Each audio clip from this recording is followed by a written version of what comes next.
Hello, what's up, everyone? Welcome to Fun Speculation, and yes, we are actually live, and we are back. And it's kind of weird. I forgot how to do all this stuff, trying to set everything up.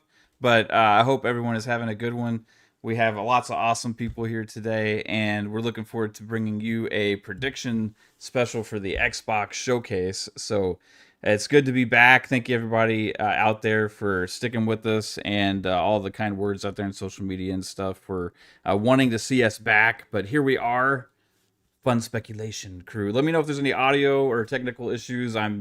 As you can see, I am actually doing this from my wife's office right now. Speaking of my wife, shout out to her. Love you. Thank you for all the stuff you're doing on the behind the scenes stuff for the channel and everything, and letting me use your office as well. But yeah, guys, we're here. It's a little weird. Ooh, it's a little strange. It's been since April something since we've done a show. But we got the family here, so let's go around and say hello first off to our special, not really guest, but part of the Fun Spec fam, as always, the one and only Steel Rain. What's up, Steel? well, oh, yeah. Ladies and gentlemen, welcome to the Rain Savage spot. No, thanks, man. It's a wonderful time to be here, man. It's that E3 time of the year, time to get excited. Cyberpunk, matter of fact, real quick, made an announcement as well that they're doing a big update on the 26th of this month. It's gonna be completely free. They just never stop, man. They're outstanding. But other than that, man, it's just a lot to get into, a lot to kind of ponder on as we do. And what better place to do it than the place that kind of started it all, maybe for everybody, or just has that good old fun speculation. So good to have you back, man, and can't wait to get into it and get into the hype, man. So much love. Appreciate you guys. Right on, man. Thanks for being here still. And it is a good time to be back with the showcase around the corner, right? So also, speaking of being back, like in general, because I'm trying to bring the channel back, but also still got stuff going on, right? So it's not going to look the same as it was before with the amount of shows and stuff, but we are definitely coming back.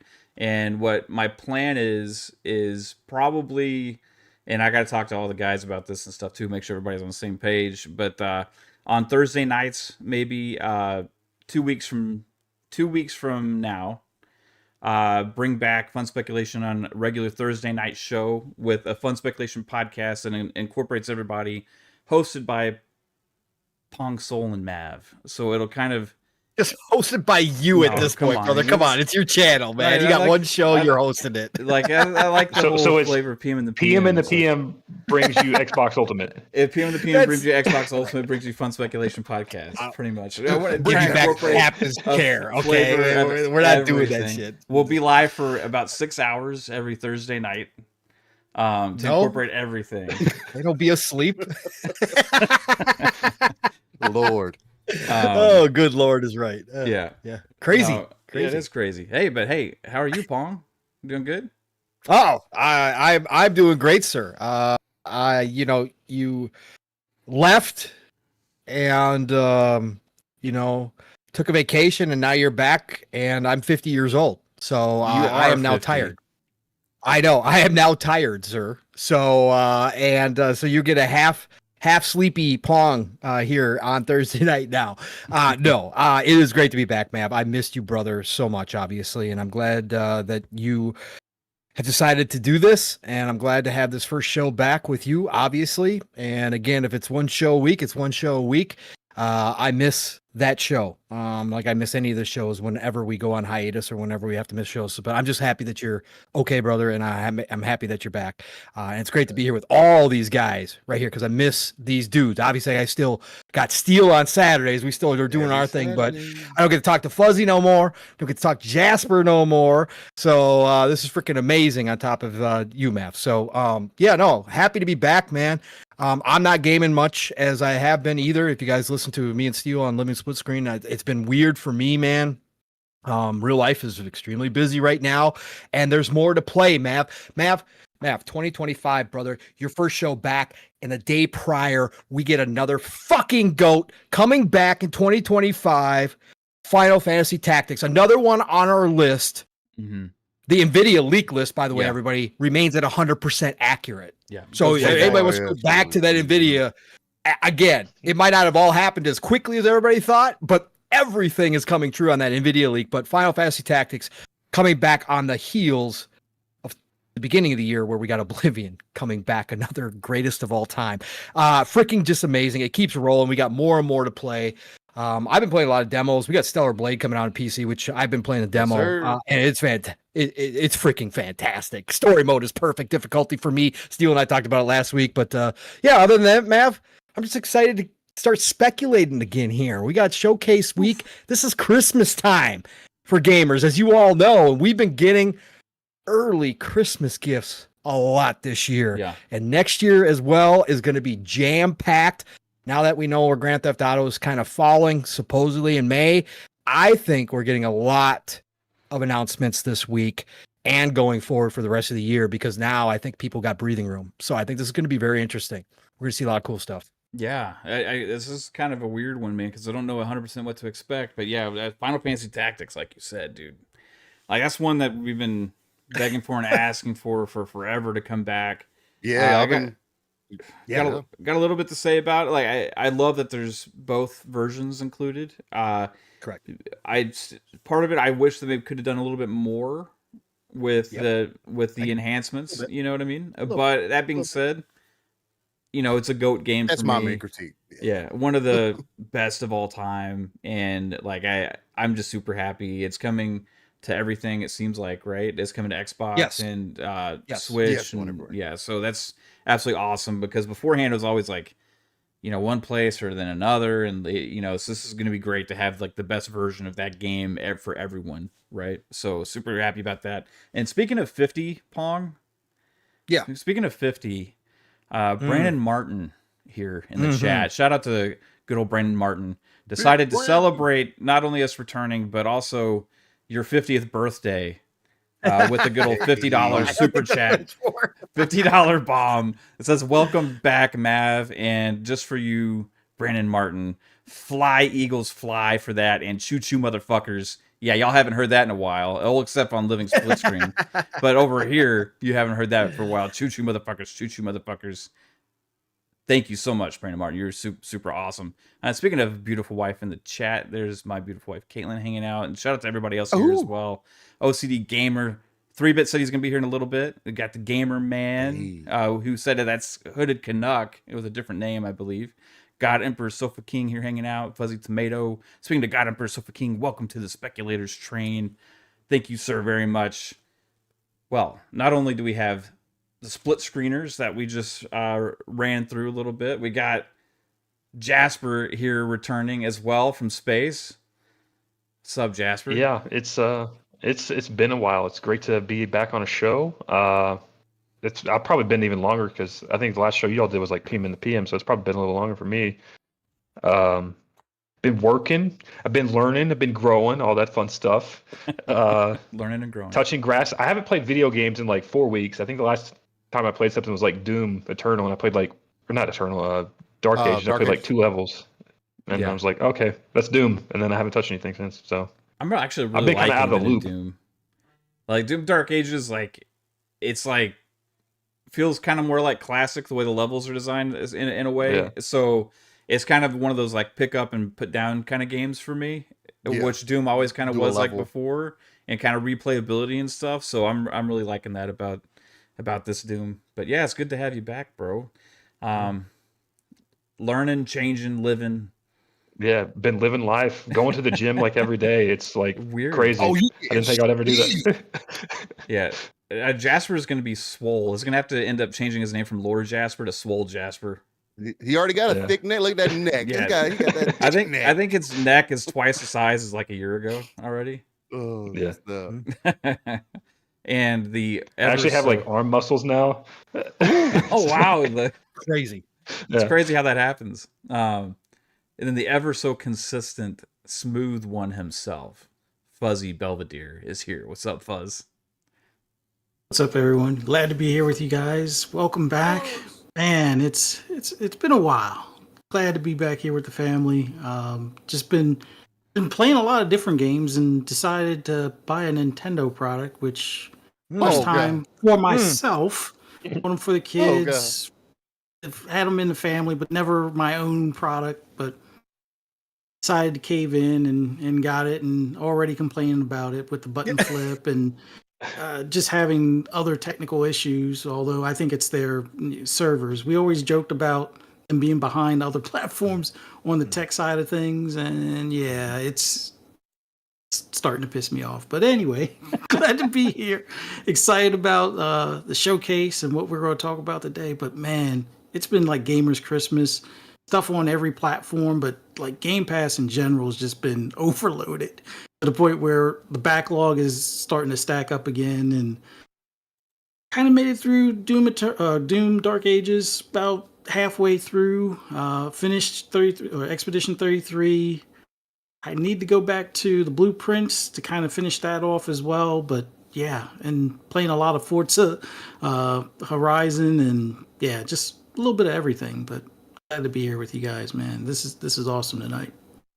Good to have you back, Fuzz, as well, man. And Eastside Vandal in chat says, did we move? No, we are rearranging rooms upstairs. Got something going on for my daughter's birthday. We're gonna be working on, and then we're gonna be doing like a new office for some future stuff that maybe you'll see in the future. But yeah, so right now we're kind of like under construction upstairs, or moving tons of shit around upstairs, I guess is what you would want to say. So I am occupying my wife's space right now. As you can see with the lovely hearts, smiley faces, sloth, and pink couch. Absolutely awesome. I thought that was 100% all you. Thought you were down for that. I mean, it's mental health month, man. I thought you know. Maybe. Maybe. Yeah, 3-bits on his way. But shout out also to God Emperor Sofa King. Hit us with 10 Fun Speculation gifted memberships. Another God choo-choo motherfucker for you. Thank you, sir. Appreciate it, God Emperor, and all the support from the community and everybody here. Appreciate you all being here on our first show back. Well, speaking of shows, well, we have kind of a huge gaming week in general because we had the State of Play. Yes, last night the Switch 2 got dropped at midnight. I kind of got a little FOMO. I almost pulled a fuzzy and got one myself. Supposedly they're available. People were everywhere. lined up. People were supposedly lined they're up. Available. So that was surprising. I mean, we kind of at least I know Mav, it might have been Jasper, y'all might have been away for a little bit, but there has been the thing where Nintendo apparently made sure that they sent out plenty of consoles, especially for the United States, for there to be stock. And seemingly that has held true. So yeah, man, it seems to be plenty out there. Again, we saw people talking about that midnight rush again. You know, I haven't seen that conversation happen in some time.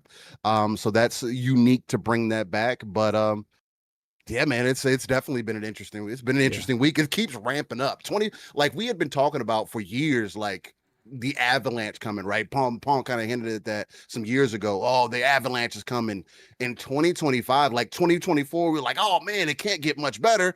You know, we were kind of guessing maybe it could, but then 2025 has come, and it's like literally every month there's just more and more to add on to the plate. It's just been surprises this year too. A lot of surprises. Speaking of Summer Games Fest is tomorrow. Yes, yes, it is. Yeah. Wow. Yeah, and so we had some midnight launches for the Switch 2 here, and we went out just like, should we try and see if we can get one or whatever? Yeah. So went to Target and they weren't doing one there. The GameStops were. But they had been selling through all day for the ones that they were going to have available. And so then we like Best Buy was having a midnight launch. So we drove by the Best Buy, and no shit, there was probably like at 11 p.m., like an hour before launch, there was probably about 300 people outside in line. It was crazy, dude. The line wrapped around the side of Best Buy for one line, and then there was another line that went down like several hundred feet. Like it was just absolutely crazy the amount of people, and it was kind of like, in a way, it's just kind of good to see. You know what I mean? Like, despite you know, like Nintendo, PlayStation, Xbox, or whatever, all that kind of stuff, it's just cool to see that many people fucking lined up at launch for something to do with gaming, like in person. It kind of brought me back a little bit just seeing that line, but I was like, hell no. I'm not gonna. I'm not gonna go step foot in that and risk like sitting there for an hour and a half and not be able to walk away with anything. So, but it was pretty cool. But we also had the state of play the other day, which has been a big topic for conversation. Mainly because PlayStation has again really lacking in the first party content for their showcases. I've seen a lot of predictions for the state of play and a lot of like kind of the joking ones like I'll do for like the fake leak list or whatever.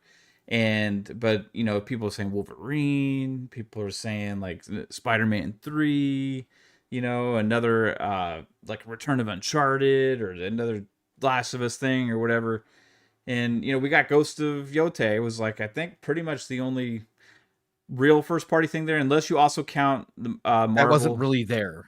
Yeah, that's true. Yeah, it wasn't there. Yeah, I mean, it was a tease of a future show. So it wasn't there. And it's the closest thing, like the smallest tease you could possibly have, and call it that. Like that was literally that, which is fine. Again, I don't really care, but I'm just saying the Sony fans are pissed. So whatever.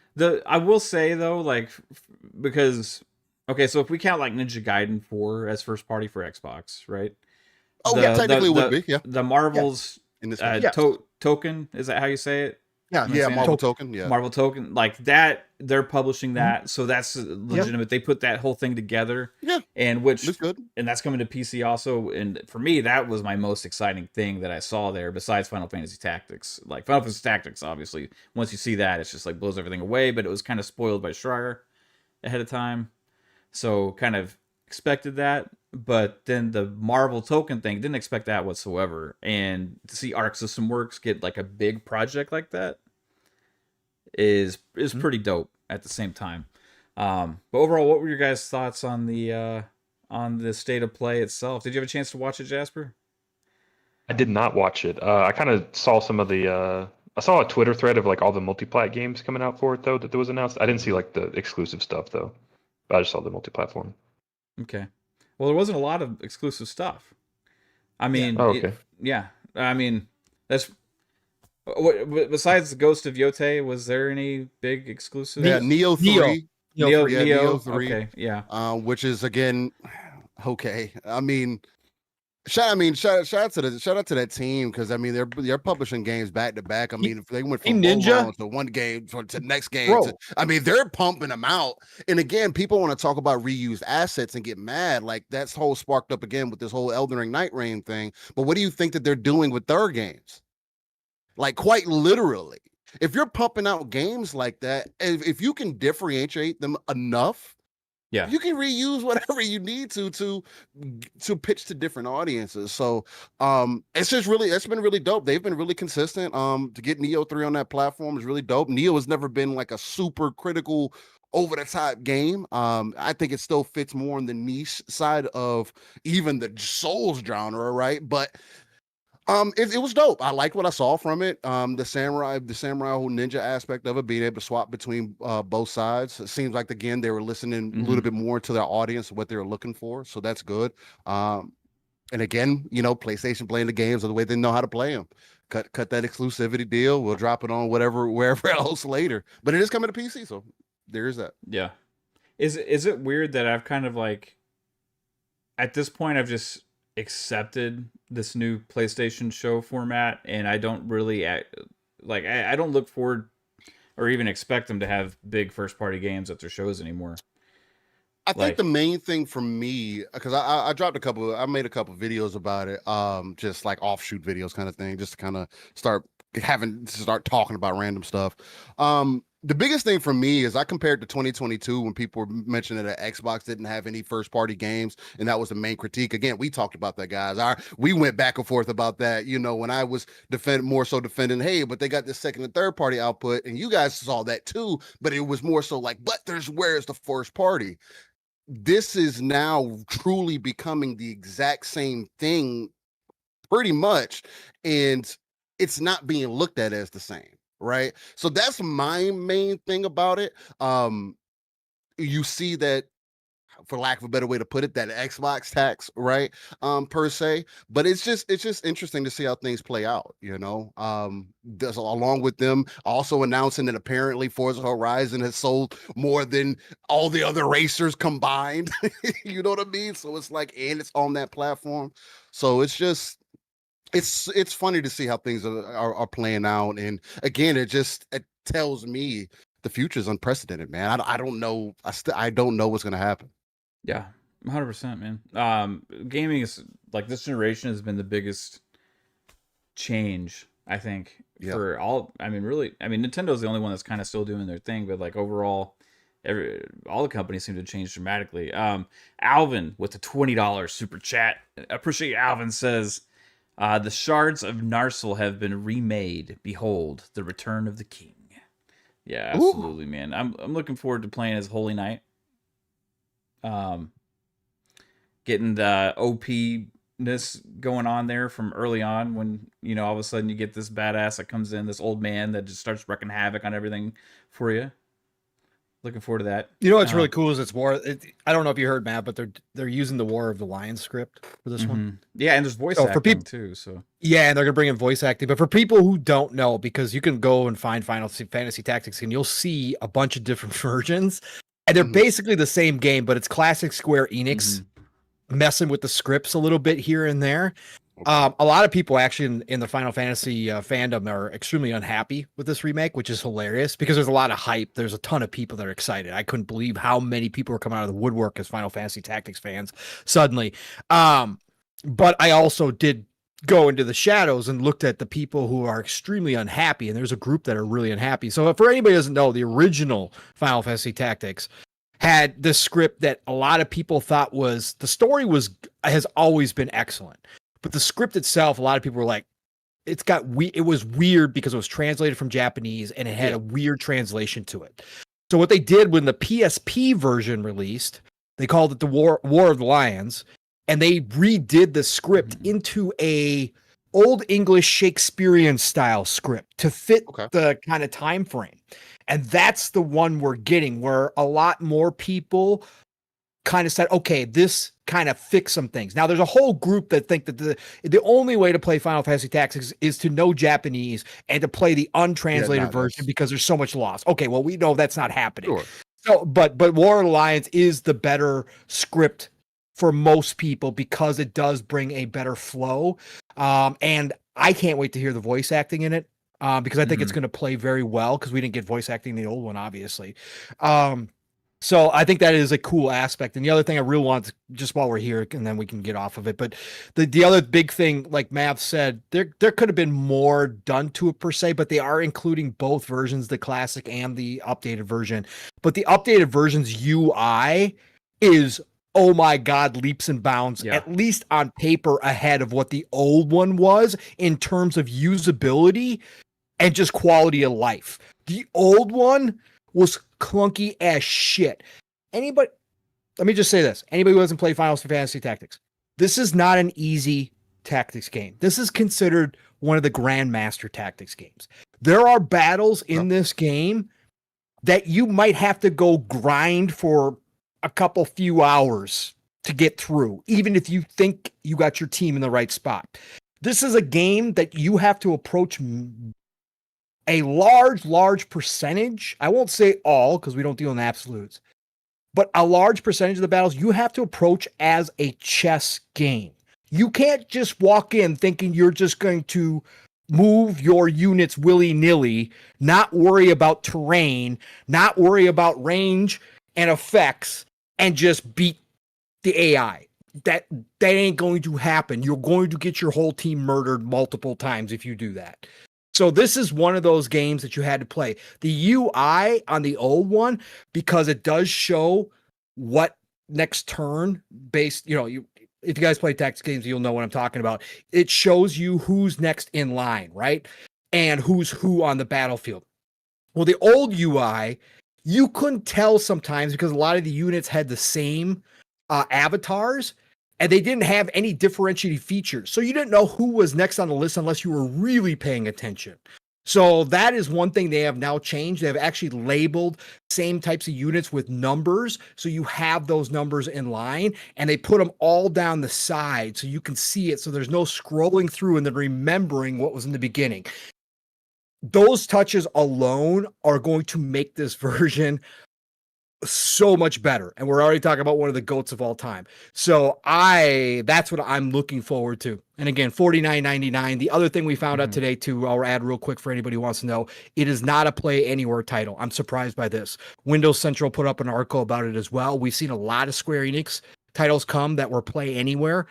This one is not a play anywhere. $50? $50. Yep. It would be nice. I have seen them add ones like that to that. Yeah, eventually. I hope, hopefully. But it makes my decision. I'm scratching my head now because I was like, oh, please let just be a play anywhere. I'll just buy it. It's gonna be such an easy. Now I'm thinking about it. But anyways, there's really some cool things with this Final Fantasy Tactics new version. And you can go play the old version if you really want to. I wonder if it will end up supporting the stream your own game feature. Because I noticed some games are doing that in lieu of Xbox Anywhere because and it would be a good one for it because you're not really pushing visuals like crazy or anything like that. You know what I mean? So, is it a full on remake or is it? They redid the sprites and everything. They redid a lot of the art and everything from what I was seeing as well. So they did a lot of those types of changes. Again, it just depends on what you consider to be worth it to you. For me, it would definitely be. I mean, again, I've made the determination, especially after Expedition 33. I would never throw myself back into a turn-based game. But from what I've seen, I mean, again, for Pong, Mav, maybe it's enough to speak to y'all, which is definitely, I'm interested to see if what you saw, and it sounds like what Pong has mentioned, it is enough for him. I do think $50 is pretty steep for what I have seen for the changes that they made.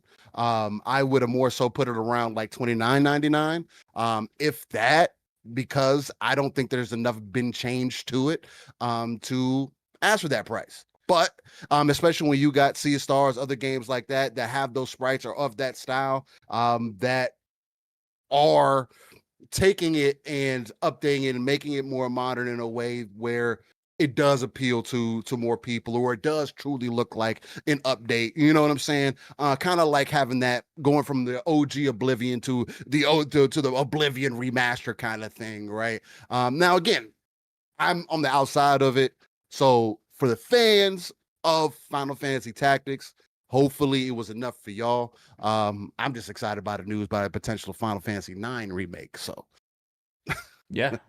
For me, it's enough. I would have liked for it to go balls to the wall, kind of crazy with it. Kind of like some of the pixel 2D ones we've seen lately, like Octopath Traveler style. Some of those kind. Dragon Quest. HD remix or whatever that they have as well. Those look really good, but overall I thought it still looked great. And I think the main thing is that it incorporates both versions of the game, kind of adds to the value a little bit. But BT Maverick 707 hits with 5 Fun Speculation gifted memberships. Thanks, BT Maverick. Good to see you, bro. Hope you're doing well, and thank you for the gifteds. Appreciate everybody being here. J Max says, welcome back, Mav. Graybeard's in the building.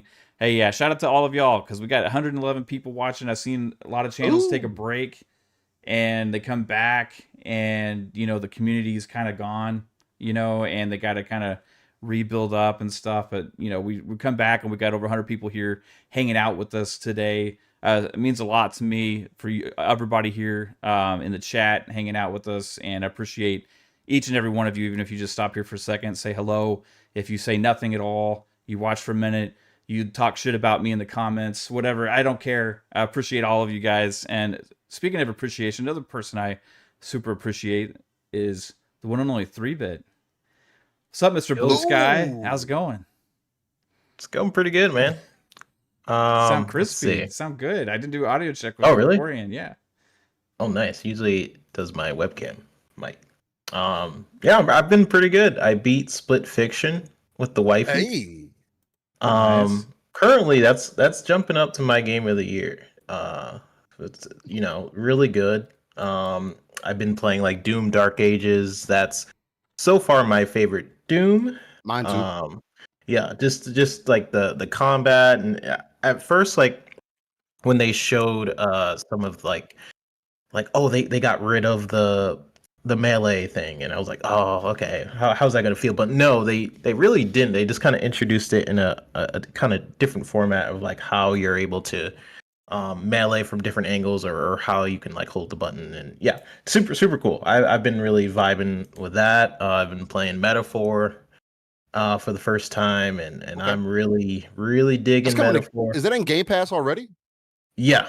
Okay, cool. Yeah. Because for a while I was like, I'll buy it, but you know, there's too many games at the time, and they jumped into Game Pass, and I was like, oh shoot, okay, I have no more excuses, and I got to try it out.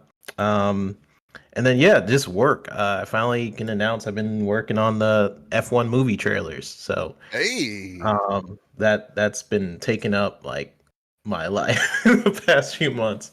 I've been working on that. And so it's been a busy, good gaming sort of week, because I went on vacation like last week. I went to Helen, Georgia, nice. Which is like it's the hat. It's like German Disney. Yep. Yeah, it's very interesting. Heard it's dope out there. Mm-hmm. Yeah, it's definitely. I never been in a place like that before, but German Disney. That's the best way I can explain it. Yeah, it's Mickey literally Mouse. a place in Georgia where it's super, like it's the closest to Germany that you could ever probably get without actually going to Germany. The way that the city is set up, the way that the buildings are set, like all of that stuff. Yeah.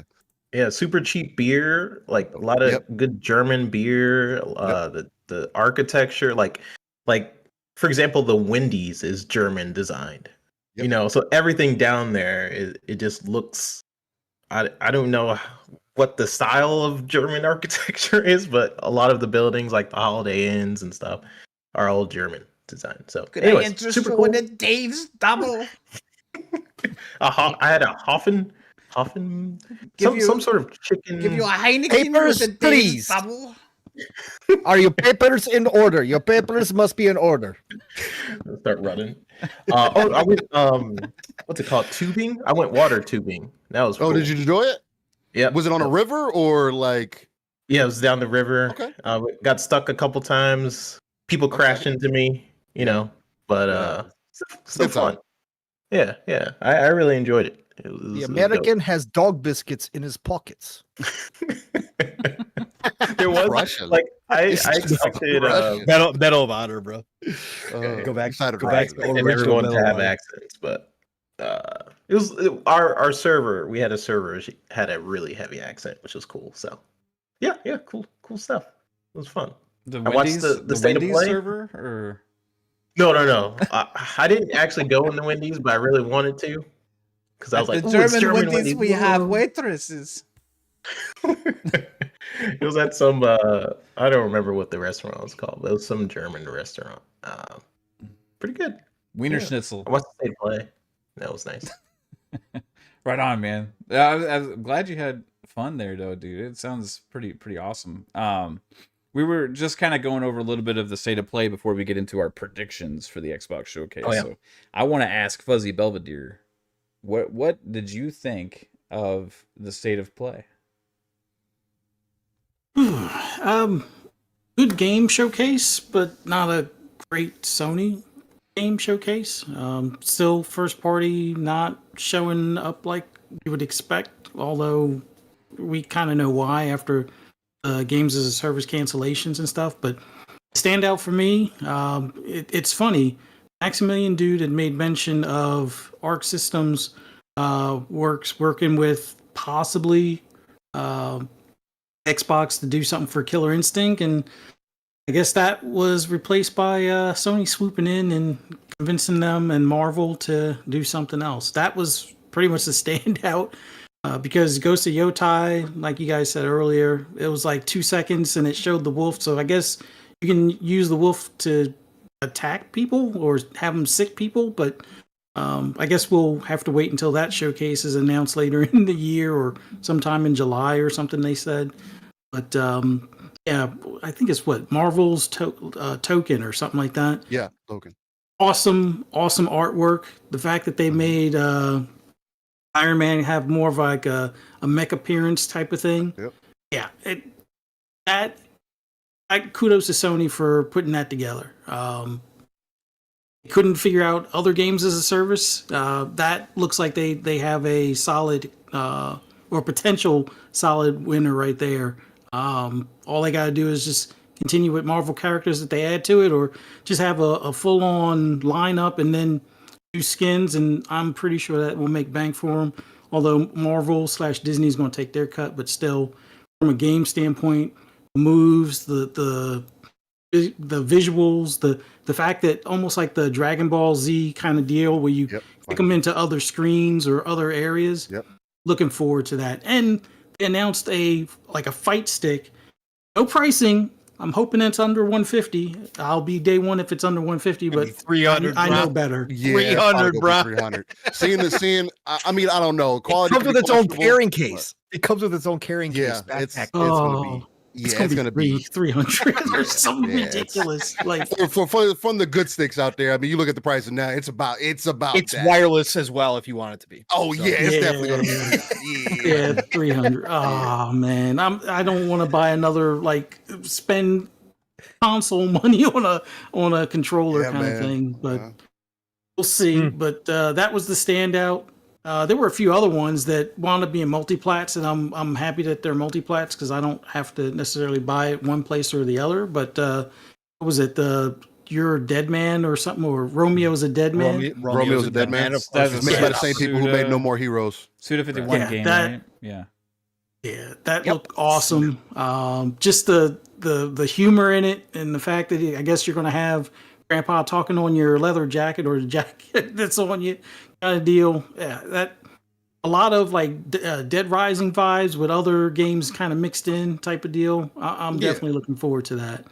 There were a few others. I was just amazed that Mata took that extra delay and. We did get to see gameplay, but not as much as I had hoped if they're going to start talking about it again.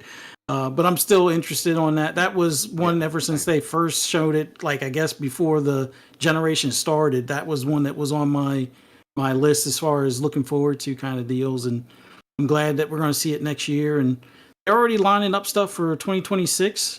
Still kind of wonder where Wolverine lands. 2027. I mean, at this point, yeah. I mean, we'll see. And Fair Game and Marathon, but who cares about those anyway? I mean, but since we've been gone, man, there's been so many crazy things that have happened. There's the Xbox price increases on the hardware. There was the Bungie fiasco of them stealing artwork. There was Fair Games with Jade Raymond leaving as well. Yeah. We have Black Panther game got canceled. GTA 6 got delayed. Yeah. I think it's going to get a delay again because May just doesn't feel like a GTA time release or a release for GTA, but I guess we'll see. Yeah, it depends. It is summer. If we want the kids to be out, you want as many people playing it as possible. And those are going to be the ones that are going to be streaming it, playing it, and everything else. So, I mean, hey, maybe that's part of the strategy. Yeah. Yeah, there's just been so much news on the gaming side of things, but I think it all comes to a head this week. I mean, well, between this weekend and next week with all these showcases, you got the Games Fest, you got the Future Show. So the Games Fest is game. tomorrow. That's Keely's show? Yes. I've been so out of touch. I didn't even realize that was tomorrow, bro. Yes. Yep. That's crazy. So that could be good too. I think Borderlands 4 will probably be there. It's more gameplay. Yeah, it's gonna be a lot of people announcing shit. So I think he's gonna have a big show. I think they are. It's gonna be a lot of gameplay shown. Well, another 3-hour show. You think? Him and Xbox are E3 now. You know what I mean? 2.5, 3. Oh, no, he always does 3+. He's always out there. Yeah. One other standout for the state of play. Go ahead. 007. I was just gonna say, I think we get I to was say jumping more in here gameplay because of it. I'm like, what? Oh God, go Fuzz! It looks so good. Yeah, that I was not expecting it to look like that. Like it has like an art style to it. It's almost like animation more so than like the way Hitman is. So just that overall aesthetic plus the combat and the fact that you're gonna have driving incorporated in it as well, which I guess you have to with Aston Martin and stuff like that. But yeah, I just loved everything I saw as far as that intro into it. But I want to see more gameplay because I want it to be playable now. But I think that's another one that's 2026. But already 2026 is looking like a pretty stacked year, and we haven't even seen Xbox's hand yet for that year. So yeah, that was another standout. I'm pretty sure there's a couple more, but 007, Marvel, what do you call it? Token, and oh man, I forget the other one now. And Ghost of Yotai having that sprinkling thing with the wolf type of deal. But yeah, not a bad showcase, just not great Sony showcase in the sense if you're on the fence on buying a PS5 at this point. Yeah, there wasn't a lot of reasons to convince you to buy a PlayStation there. You're right. I mean, not that they need any reason to anymore. People buy them anyway, so it's like it doesn't matter. But yeah, the Bond game I thought looked great. The only thing that threw me off a little bit was just kind of the styling of the character, like the take on like his more so the clothes, I guess, that he was wearing than anything. It was just kind of like it's a young James Bond, young hip James Bond. I'm not used to seeing that before he's 007, right? Yeah, so I'm not used to seeing the young swagger, hip guy. You know what I mean? I'm used to seeing the tuxedo suit. You know, like kind of older guy, right? But just think how far this could go. And the 100%. IO, what's his face from IO came on and said this is just the beginning. They hinted at that. Like they've got a young James Bond, their young James Bond. Pretty much they can make unlimited games. Well, I mean, if you look at what they've done with Hitman and how they've extended that and added to each one, like if you think about how they can progress the James Bond character over years, have this be your story, like truly story-driven Hitman version, where you can go wherever you want to. It's such a talented studio, man. I can't wait to see if they actually are still making that Project Dragon game and see what else they can do. Because like if they can make the Bond game look this drastically different from a Hitman, but still keep some of the same essence of their studio, you could see it shining through there. Like, what are they going to do with a fantasy dragon game? You know what I mean? Like, it's going to be absolutely crazy. All right, guys. Well, enough of that damn state of play. Real quick. Okay. I haven't said anything yet. Hold on. Just real quick. You go for it, Pong. Just real quick. Thought the show was great. Again, I don't watch any of these shows as a first-party show, so I could care freaking less. Sony has no reason to show first-party games. Everybody needs to get over themselves. I don't give two shits. Are they going to show a lot of third-party cool shit? To me, they did. This was definitely up in my alley. Again, I'm not going to recover everything that we talked about, but listen, Pragmata exists. And I gotta say, whatever Capcom's doing over there, and a lot of cocaine. I think it's with that game. You think so?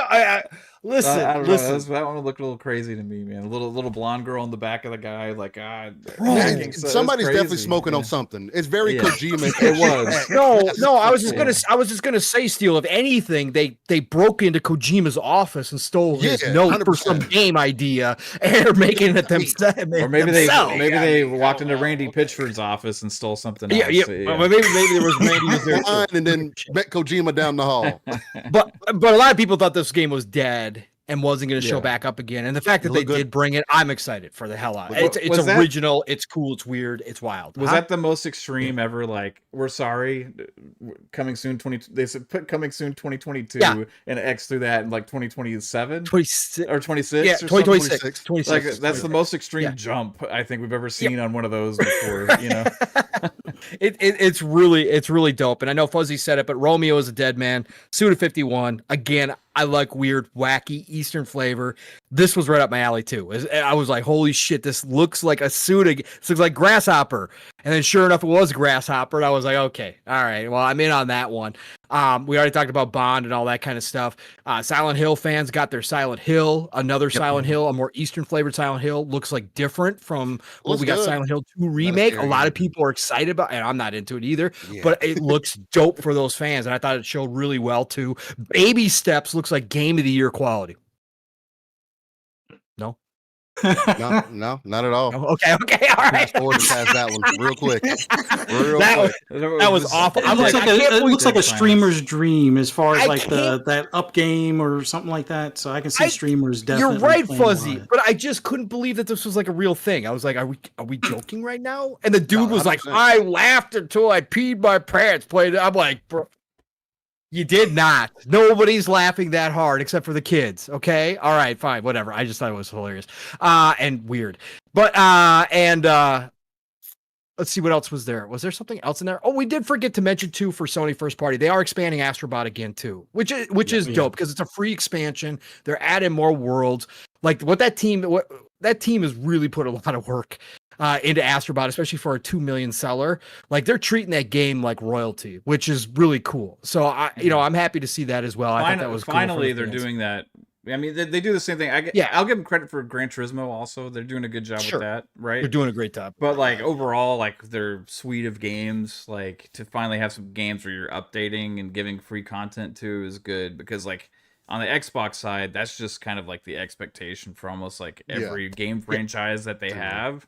And it's funny we are celebrating like some free levels on Astrobot, you know what I mean? But like it shows that progress that they're making with that a little bit at least. Correct. And I thought, I definitely like that. Otherwise, seeing everybody's golf hot shots coming out September 5th, it's sold. I love that too. I just wanted to say overall, the show was extremely diverse in its lineup, and I loved it. Like again, we've had some very lackluster state of plays. But this one I thought did a nice job covering everything. I thought it covered. I thought it had a lot of big stuff. It had a lot of small stuff. And I don't know how many people caught it, but they hinted at Metal Gear Online too. By the way, yeah, yes, they did. They hinted at a Metal Gear Online. When I seen that, I was like, oh, is that a multiplayer? Yes. What did they say? It was right at what the they end. showed. Yeah, they showed, and they showed it. Bro, if they're bringing back Metal Gear Online, that could be something, man. That could be a little something. So I was excited to see that as well. So just real quick, I mean, what Metal Gear Online? Like, because my only familiarity with Metal Gear Online is anything like that is from Phantom Pain. Is Metal Gear Online something completely different, or is that what we're talking about? It is different, but it's third person, right? It is third person. I believe if I remember, the original Metal Gear Online had like team-based tactic style too to it, right? It was like almost SOCOM-ish in some ways. That's how Phantom Pain was. And they had first person. I think they had first and third person views in that. I can't remember for sure because it's been a long time. But I'm just saying that because it is going to be obviously multi-plat. So I'm assuming they're just going to have it everywhere, and they're going to have it cross-play now. If Konami. Again, Konami was put out to pasture. We had talks years and years ago. Is Konami ever going to make games again? Remember they shut down all their first-party studios except for the Pro Evolution Soccer team, I think, right? At one point. Correct. They're kind of on a comeback. They're kind of on a comeback tour. And I'm kind of not... I'm really excited about it. I like to see this, that Konami is going to do something after Kojima. Even though they treated Kojima like shit, and they should never have done what they did to the man, but the facts are the facts, and they are still a company, and they're here. I'm glad they're coming back around. And if they can pull off a Metal Gear Online coming back, they're going to get some hype, even with all the online action there is nowadays. And we talk about this all the time. Metal Gear Online has a chance. And I think it'd be pretty cool if they bring this back. So I was kind of excited about that. But just overall, great diversity in the show. I thought the state of play was really well done. I thought the pacing was pretty good. I think there was a couple drawn out sections. Again, I don't mind devs talking, but the people from Sony coming in, they got some corny ass people now at Sony I'm not gonna lie, they got some really corny ass shit, and I was like, you guys have been on screen too much. Get off my screen. But overall, I thought it was a really good show. I gave the show an easy B for me, just from the hype factor for the games that they did show. Yeah, we'll give it a B. Final Fantasy Tactics, Marvel Token, Oh, those make it like a 9 for me. For me, yeah, like, don't forget there was smoke that PlayStation was going to buy Arc Systems too. Yeah. So that was smoke years ago, and that would be a great pickup for them too. But we'll see, because Arc System also struggled with Guilty Gear Strive very early on. The first year of Guilty Gear was very rough. A lot of people were not happy. It did pick up, right? But this could be a test, Steel. This could be like a test. See. You know what I'm we'll see. Their animation team. I want those games to be multi-plat, man. The fact that Marvel game is not coming to Xbox. I mean, again, that could have just been a deal that they hit. They're paying for it. You can't like, do nothing about that. Are kind of niche anyway.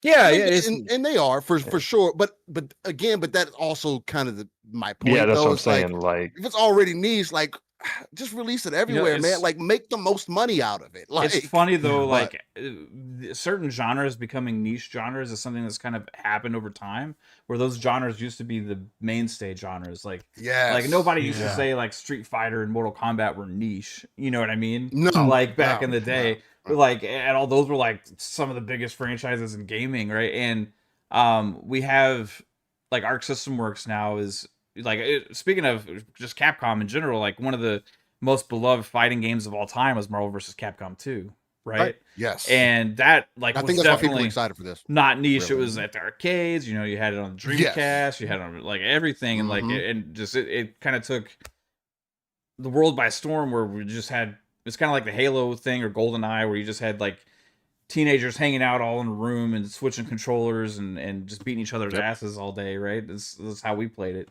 But like, to see like Arc System Works get the opportunity of a bigger budget type experience, which they alluded to in that video, and to see what they can do in that regard, kind of as a first party like project for Sony, that has me excited, because like Sony's gonna have to like try and stand behind the quality, which we know they do, right, for the most part, and put their quality badge behind it, that they whatever they have, right? But I think it's just going to be probably the best looking and playing. And the other thing is like the 4-person tag team shit. That's going to be a lot. Even watching it seems like a lot. But I'm curious how many characters they're going to have overall. Cool. I don't know if they've announced that yet, but like if you have 4 versus 4, like you want a lot of characters. Exactly. Right. Yeah. So I got to say, Mecha Iron Man still looked pretty fucking. No, he looked delicious. Hey, he was on point. I was sold with that. And they had Storm right now. And they had Storm. Storm was looking really good too. But I'm on the side right now. It's like I don't think I'm gonna play another fighter, just because it takes time to dedicate and everything else. I don't need that to be my mainstay, but. Good God. I mean, I couldn't get over the art style though. Like it was very dope looking.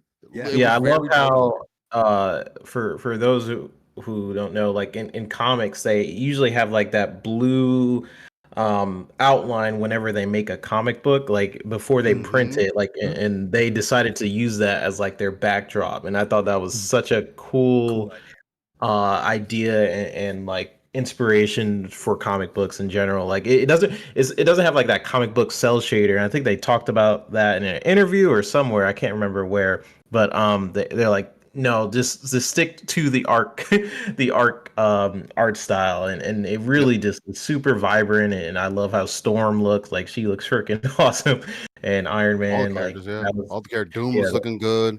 Yeah, they're all looking.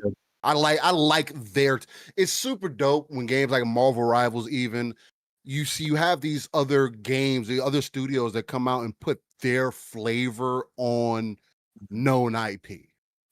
And that's super dope to see. In Arc System, like I saw somebody mention in the chat, hey, Marvel's been kind of with Capcom all this time, making games with them, and now you got Arc System on there. It's like, It almost seems like the perfect marriage. Yeah, it almost seems like the perfect marriage. So yeah, that was the What an highlight evil for me. And then 007 was like really cool to see. I was surprised. Yeah, he looks younger, whatever, but like I like how they gave him the scar, which is like if you have the books, like he has a scar in the books. And there was a moment in the trailer where he had a gun and he like threw the gun at the guy. It was like a split second. I'm like, that would be really cool, like to kind of implement like sort of Hitman kind of aspects to it, which is what they're doing.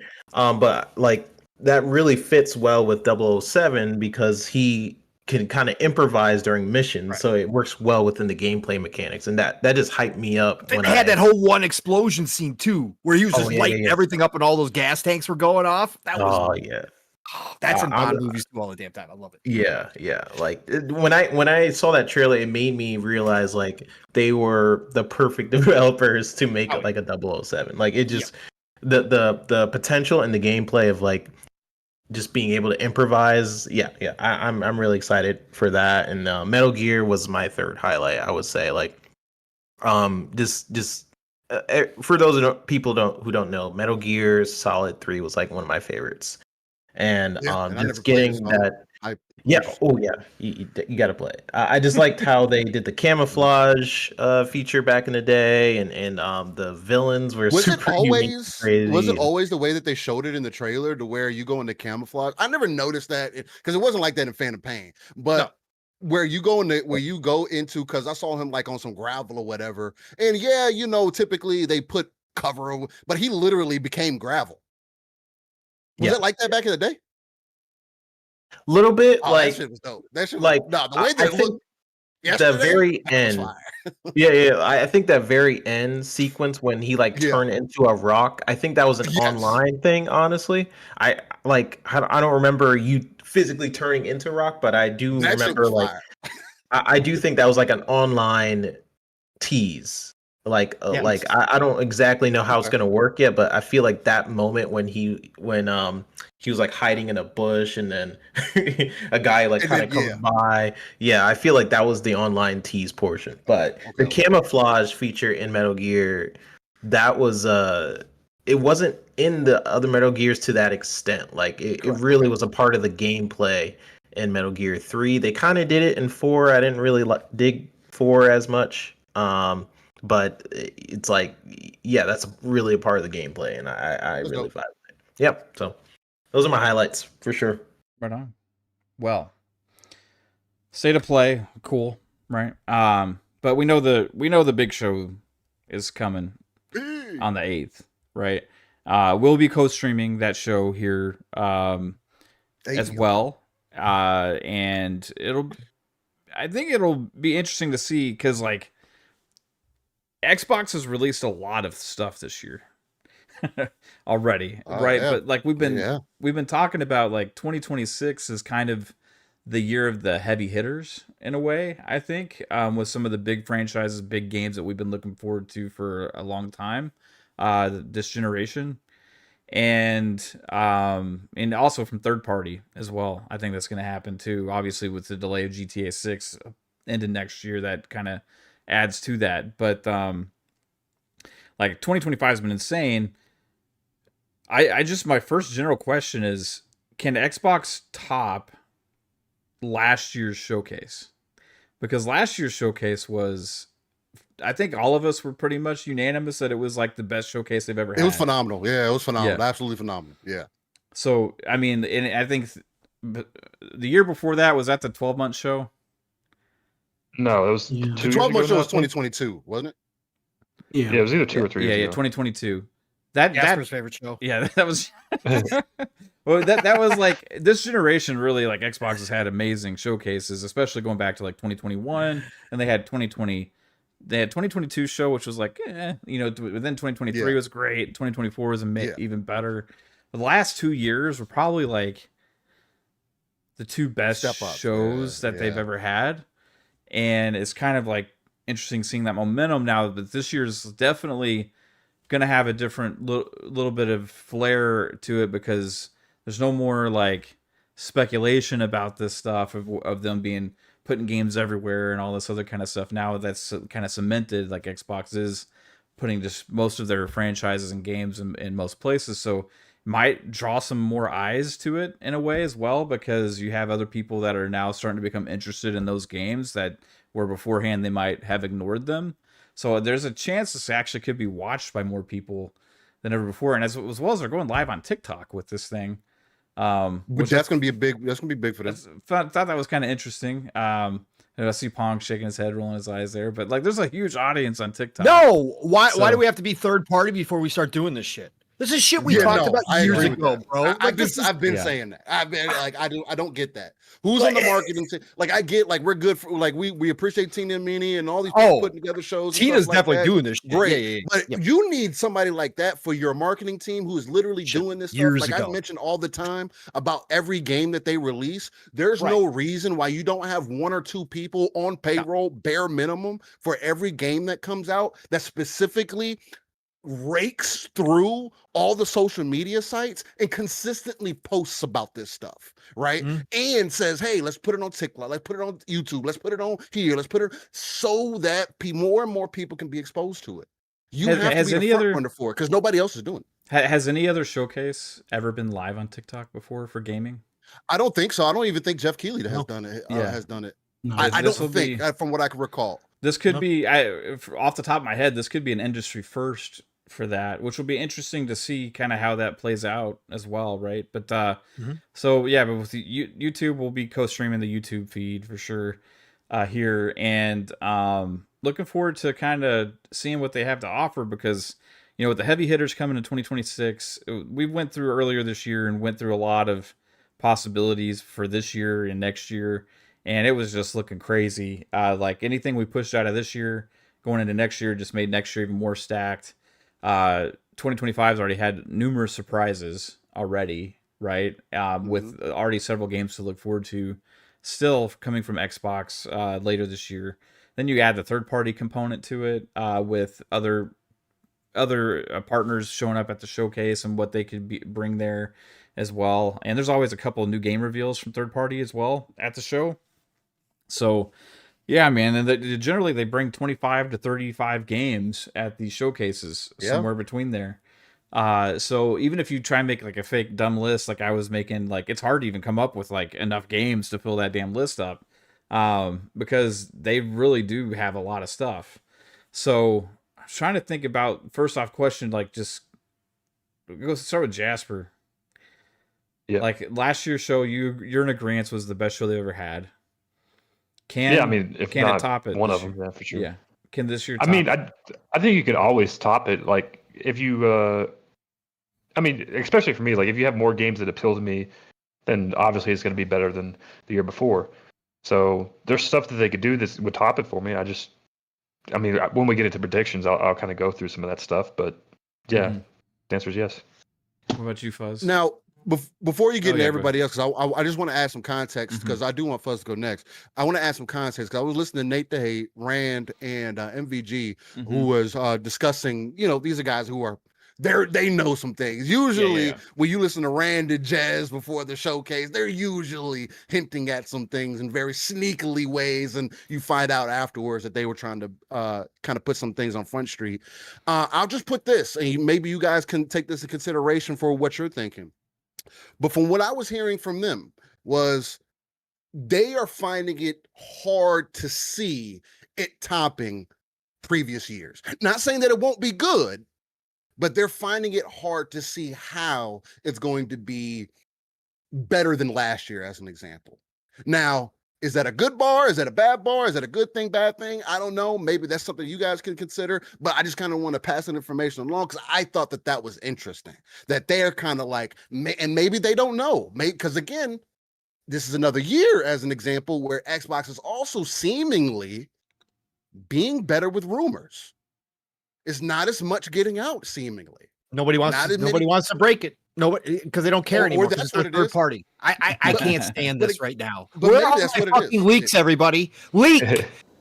My God, now Xbox is third party. Now nobody gives a shit. Now we're not going to spoil anything. I want to be spoiled. Now they're third party. So if you don't care, just drop them. I find that interesting, though. Yes, I find that interesting. But again, I want to kind of have you guys kind of consider that as well. Hey, and kind of put that on the table. But yeah, go ahead, Fuzz. My fault. For me, I think the thing that will help top it is Forza Horizon 6 being in Japan. Ooh. Like, I think them showing, drifting down the mountain, Just the tease. the lights, the neon lights in the city, the highway, no hezzy type, dipping, dodging out of traffic, like stuff like that. That alone will kind of do it for me. But I think there's enough games that are in development that we may already know of, or that we already know of, and that they've announced. That just seeing the gameplay, like gameplay for Blade, I think could definitely raise that bar. Like knowing that Blade is coming 26, 27, let's say. Yeah. I think seeing the gameplay is the thing that kind of notches things up, or lifts the bar type of deal. But we've talked about this for a while with Bethesda's online team. They're working on something that still is yet to be announced, and it's like, Yeah, we that's know crazy. it's not Fallout 76. We know it's not Elder Scrolls related. Is it Starfield related, or is it something completely different?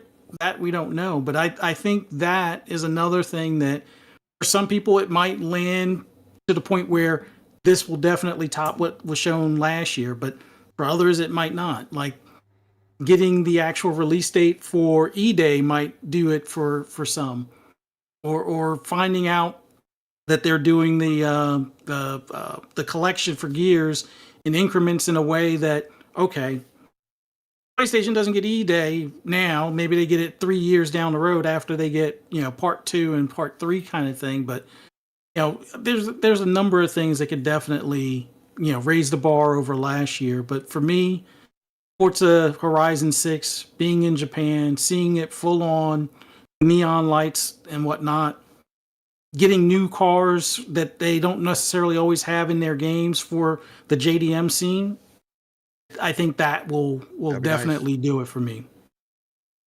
Good on me. It's gonna be interesting to see if there's anything regarding that. It could be the year. What about you, 3-Bit? Could they top it?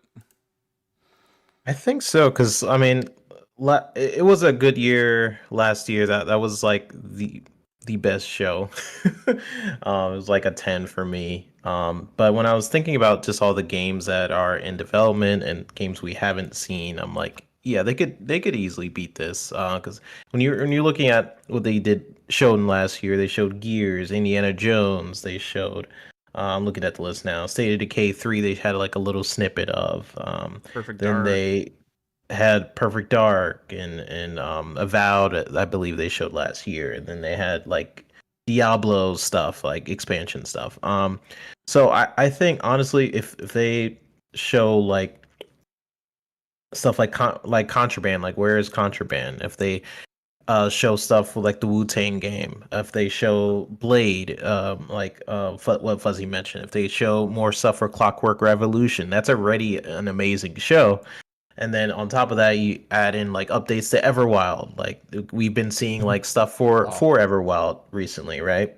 We've been seeing little teases here and there, more Fable gameplay, more Gears E-Day gameplay reveal maybe, and honestly, what would top all that if you have some sort of update for Halo. Like Halo is my baby. Love Halo. It's and, something. It needs to be something. Yeah, and that used to be the face for Xbox, and now it's this kind of taking this back seat, which is disappointing for me as a Halo fan. But I would love some sort of update on the Halo Unreal Engine version. Maybe we start to see updates here, or I don't know. Maybe it's too early because I think that was revealed not that long ago. But yeah, I mean, they have so many games in the pipeline. They could, if they have just some of what I mentioned, I think it'll be a great show. So yeah, I think they can top it. Again, last year was a 10 out of 10 show for me personally. It had pretty much what I wanted out of a game showcase. The presentation was amazing. The pacing, people wasn't talking on the screen for too long. It was just game after game. I was like exhausted. But I was like, dang, like goodness gracious. So I'm expecting great things from Tina Amini this go around as well. And yeah, I think people are going to be really shook on certain things. Yeah. So yeah, it's gonna be cool. But you, Steel, they top it. Can they top it? I'm hopeful that they can. I mean, they could top it by just simply. I don't think it's going to happen here. But I don't think it's going to happen at the Xbox Showcase because I think it's going to end up happening at Summer Game Fest since Gears Reloaded is going everywhere. It would make more sense for it to be there than on the Xbox show. But I'm gonna just assume that it is going to be on the Xbox show. And if they just started with the Mad World trailer, frame by frame, completely redone in UE5, that's it. The show's over. That's all I needed to see. But with me predicting there's probably going to be more at Summer Games Fest. I think they can, man. There's just so much that is over the horizon that we still obviously don't know about. I mean, just a 3-bits point. I can't. I don't think it's Creative Assembly. But whoever was working on they're working on a Halo game that has been changed. It was supposed to be a battle royale before.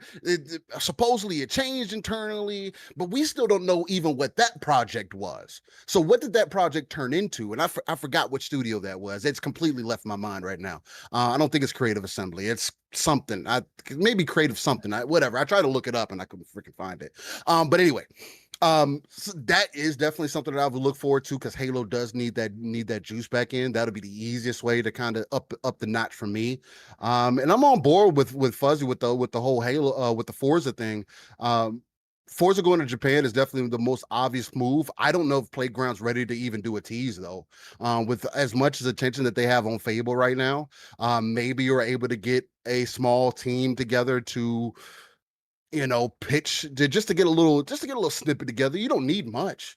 All you need is 15 seconds of, again, you going down Fuji Mountain, you sliding around corners in a 240S, in a 240X or whatever the case might be to get people excited, or a Sylvia. It doesn't really matter. Like, it can just be, again, to Fuzzy's point, cars that you don't typically have in Forza, right? Maybe leaning more on that need for speed aspect, right? Because those games do exactly that underground aspect. Because again, that's something else another lane that I think Forza's, especially Horizon, is missing out on. We need a Horizon Underground, like 1,000,000,000%. They have the perfect gameplay for it. You put more. The gamers have been asking for more customization out of Horizon. Just give that to us. Not everything has to be super realistic. Horizon already isn't not supposed to be the most realistic sim experience ever. So let's just lean into that more. Now, I would like to see some teasers of that. But I mean, other than that, like, I hope that they can. I hope that they can top it. I mean, it's just so hard to predict, and especially with the rumors again just seemingly going off to the wayside. I can't even make a guess of what we could possibly end up seeing here, outside of things that we kind of already know about. Seeing Blade would be cool, and some of the other games as well. But it's so hard to predict, man. And then listening to Rand and Nate DeHate and knowing how accurate they typically are, but taking into consideration just the lack of rumors and stuff like that, it's just like, man, is this going to be a break year for them, or is this really going to be a surprising year? Because there is more Game Pass deals being cut, because there is more second and third party opening up to Xbox, and nobody knows what the true potential is. So that's what gets me excited. I got to run here in a minute, so I'm just going to get my predictions out the way. Okay, go for it. So to start with, if they want to one-up the Xbox show this year, what they got to do is we obviously got to have the Halo remaster, re-evolved, whatever the fuck it's going to be called. You got to drop that. Anything Halo is going to be big for Xbox. And then the other two big surprises that would really blow me out of the way is the Bethesda Star Wars or Starfield MMO, whatever that is going to be. And anything Fallout. I want a new Fallout game. It can be either Obsidian or Bethesda, but just tease the new mainline Fallout game, and this would be like the best year ever. Okay, Fallout game, Halo, and was there one other one? Yeah, the Bethesda MMO or the Bethesda MMO, yeah, whatever it is. Yeah. So Jasper, would you take a Fallout remake or a remaster or something like that? Would that be enough? Yeah, or would you want a new one?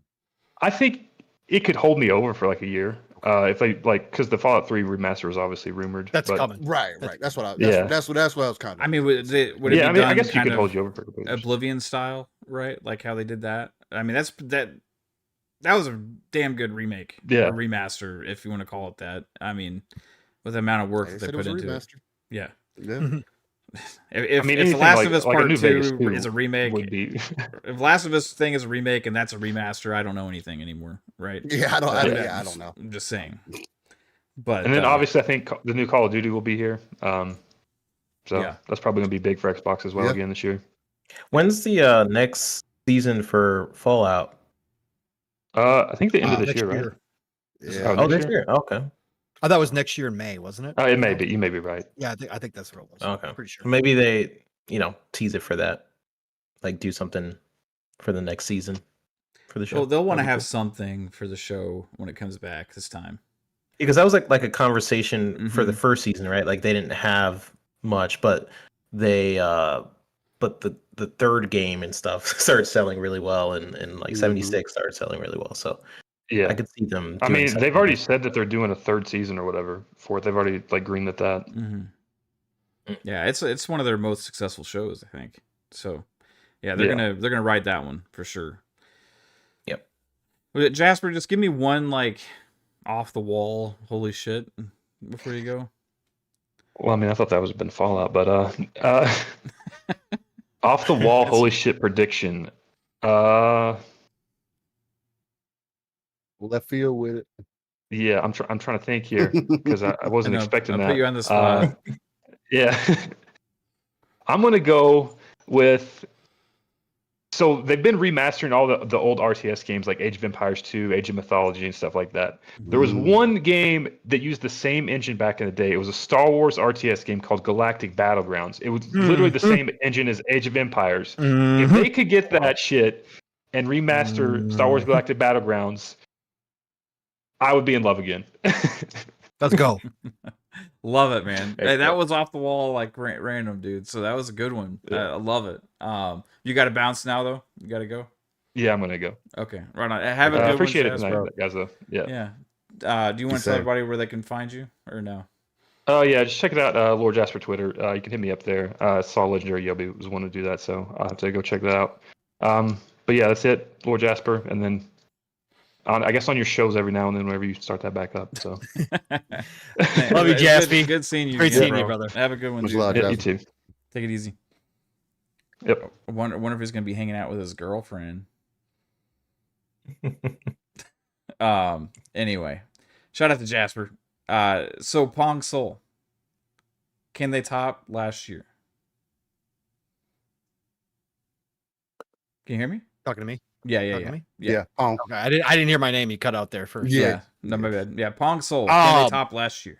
Yeah, they could top last year. They got so much ammo. It's not even fucking funny. So again, of course, it's going to be subjective, and that obviously respect Nate the Hate and Rand and those guys too, like Steel does. But at the same time, it's all going to be what you're looking forward to, and not everybody likes the same shit. 100%. So, but I think in general, could they top it for the majority of the fan base? Yeah, I think they can. They've got so much. Again, they've got Halo, Gears, and Forza lined up if they want to take it. That is true. Like they got the classic lineup ready to rock and roll.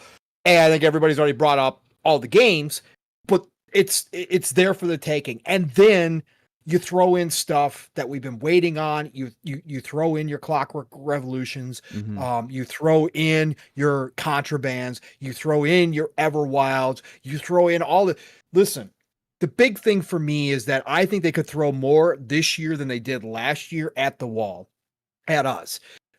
Simply because, again, next year you've got the Grand Theft Auto effect. And I know everybody wants to poo-poo it sometimes and say it's not. Listen. We know for a fact that Xbox pays attention to this. Booty talked about it years ago that they're going to work around the Grand Theft Auto situation. So I think that this, for not only Xbox, for everybody in this gaming industry, is like the last lineup here from now until we're just going to assume that they're launching in May no matter what. From now until about April 1st next year, before that hype is really building, if they keep it May, I think you got time to announce everything. And I think that Xbox, the way they're going, and now we've heard the handheld's been pushed out, we are going to assume that they're going to carry forward with the console, whatever this hybrid console they're going to come out with. I think a lot of us are still expecting that early. They've got a lot coming down the pipeline, so you got to start unloading everything you got. And it doesn't matter if you're going to put a year on it, put 2026 on it, put 2027. But if what we're hearing, with Undead Labs potentially now firing up the social media and going to be there with State of Decay 3. They're putting out like Hellblade type of cryptograph. That's what. They said I'm just saying that if they're going to announce State of Decay 3 or show State of Decay 3 here, which we heard was potentially pushed, one of the further games out. Well, I think they're unloading. I think they're unloading. I think they're clearing the decks in a lot of ways. Not everything. There's going to be something for early next year, like they always do. We're going to have another showcase, or a dev direct next year. And there's still the Keeleys at the end of the year, which I think they're going to save some big announcements for. I think Elder Scrolls 6, I know everybody's hoping it's going to be at this showcase. I think the focus for that is going to be, I think the focus here is going to be Starfield. I think they're doing a massive Starfield update, and there's going to be DLC. There's a PS5 announcement, which is all going to be here. This is going to be a third-party show, everybody, so just get ready for that. But I think that's what they're going to focus on here. I think Elder Scrolls 6 is going to be at the end of the year. So you still got tons of shows.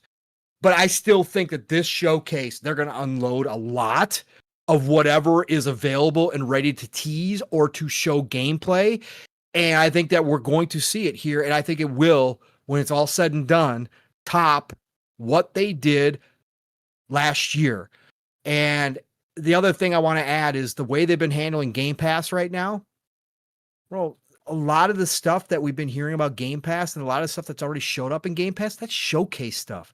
That's stuff they would have held had they had like a smaller showcase going, or if they didn't have a whole lot, they would have held the Oblivion until showcase season.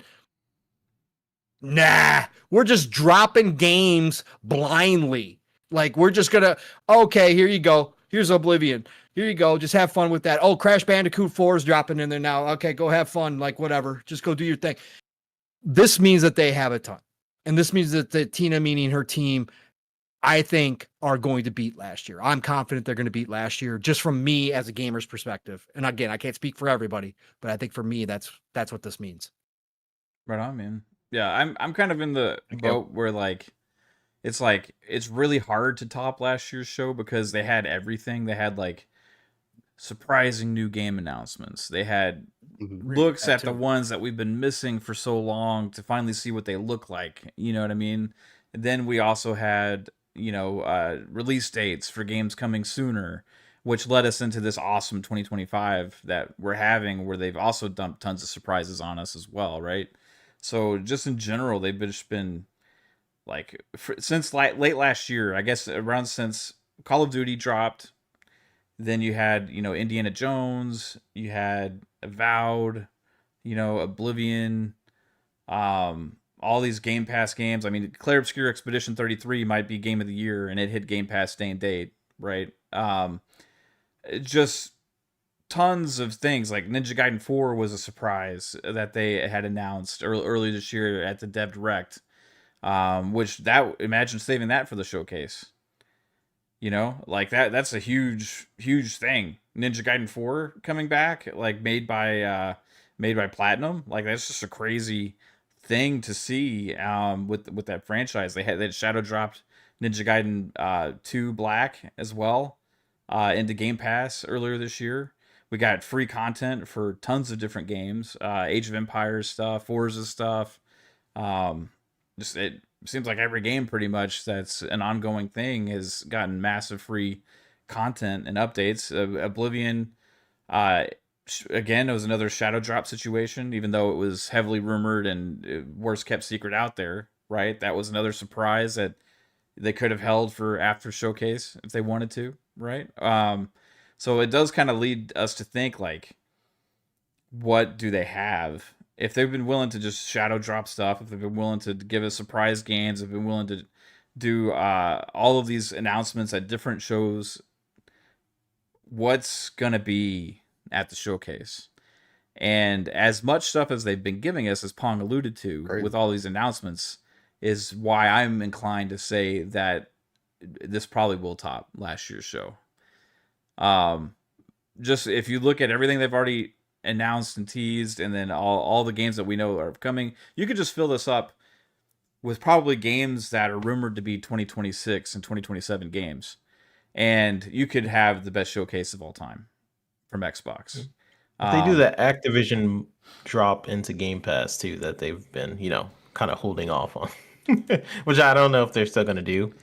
Well, they've just been like trickling them out. There's really not a whole, besides Call of Duty stuff, there's not too many left because they've been keep going. I mean, they have older stuff like the prototypes and things like that they could get to, like 360 era stuff, so they could get to some of that. So maybe that's there. But then there was also part of the rumors about the Back and Pat team firing back up again recently as part of the initiative of game preservation and all of that kind of stuff. So I think we're going to see some of this. You just had this surprise drop with the whole retro Activision games with the Andstream Arcade retro thing into Game Pass as well, which was pretty cool to see that. So yeah, they're doing a lot of different things there. But yeah, the Activision thing, you could have, hey, here's a bunch of Call of Duties, right? That'd be really cool. We're already getting Tony Hawk 3 and 4. We already know that. So we already got Tony Hawk 1 and 2 as well. So in general, yeah, there's tons of crazy things that they could do. But yeah, I want to get into some predictions specifically. So what I think I was trying to think about how we're going to do it, and I think Jasper set the tone. So we'll do like 3 predictions, normal, right? And then we'll go 1 off the wall. I don't think anybody can come up with something more off the wall than Jasper's Galactic Battle of Empires. So we'll see if anybody can top that, because that was out of left field, man. But I loved it for sure. 3-bit. Oh man, I'm putting you on the spot first. Yeah, we're going the opposite way. so 3 kind of like predictions we think is definitely going to happen, and then 1 kind of off the wall one. Yeah. I mean, don't say like I think State of Decay 3 is going to be at the show. 2. Let's go, Bully 2. Like State of Decay 3 is going to obviously be there. They've been teasing it, right? So like, other than that, give us some good ones. Let's see. So it was kind of what I was mentioning. I do think Clockwork Revolution, we might see it here. Mm-hmm. That's my prediction for that one. Maybe Contraband, we finally see that as well. Do we see? So if we see Clockwork Revolution, I got to follow up on that.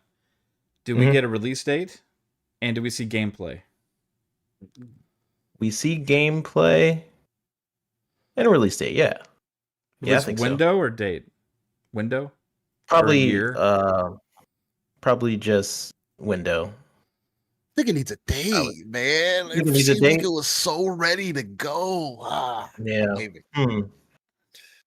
They seemed like they were ready. It seemed like they were just more. They've been pushing it just to continue to polish it, because they can't. It's not like they're in a rush to release it, right? So if you can make it as good as you can, I think they might be ready for a date. I don't know.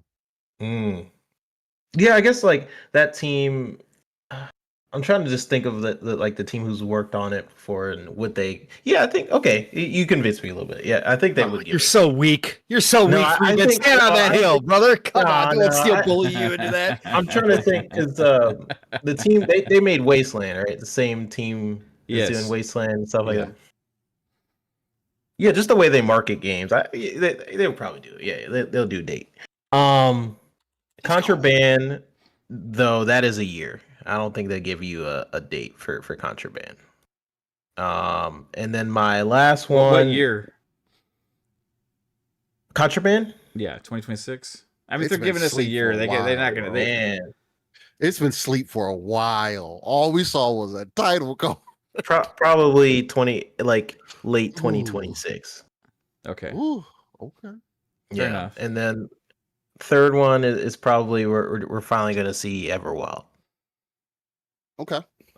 So Everwild, Contraband, and Clockwork Revolution. So 2 kind of games have kind of disappeared from the spotlight, right? Everwild did have a little bit of a teaser this year at New Year's when they kind of posted that Rare posted a shot of like Happy New Year and had like an Everwild thing, right? And supposedly they've kind of moved on from a lot of Sea of Thieves stuff. So there's that. I like that. And then Contraband is another one. We've only seen the announcement, right? Yep. And then it's been gone for years.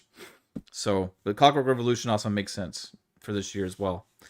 So I love it, man. We'll save your crazy one for later. You gotta give me time to think about it. Yeah. I'll save it. So Fuzzy, let's get some 3 like somewhat safe predictions for you for the showcase. Well, I have to agree with 3-bit on Everwild. I think it's time. They, from what Jez said like a year or two ago, that they had the gameplay loop kind of figured out and everything's on track. So I think we get update, gameplay, and release window. Maybe not an exact date, but at least a season and year kind of thing. Another one, because we saw some stuff on the internet as far as their team, meeting and stuff like that.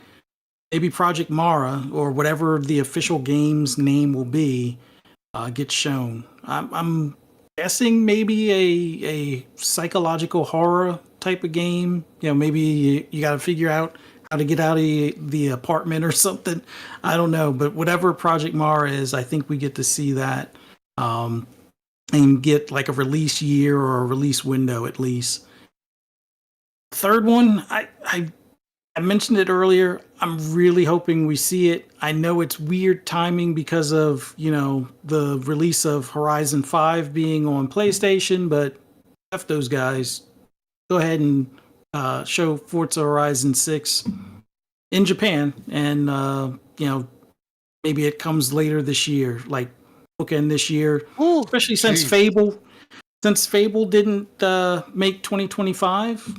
Maybe Forza is ready. They've been probably holding on to it. It's probably been ready for a little bit now. They release it at the end of this year, and 2026 can be the other half of the team with Fable, and go from there. But those are kind of the 3 I'm thinking are kind of like safe bets. I have to dig deep to figure out something completely off the wall, but I think I might have something ready for later.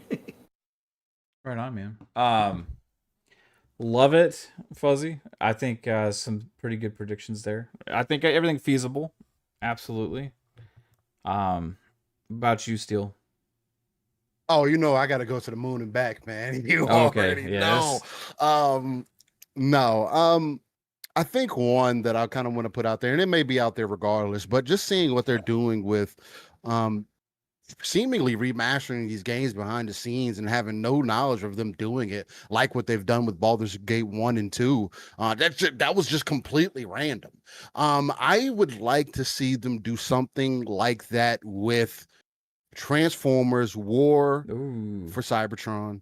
Well, both of them. I think it's War and Fall for Cybertron. Like a collection? Mainly because, I want to see both of them. Mainly because they do have a multiplayer component. Of course, selfishly, I did really love that. I do think story-wise, I think those games have aged really well.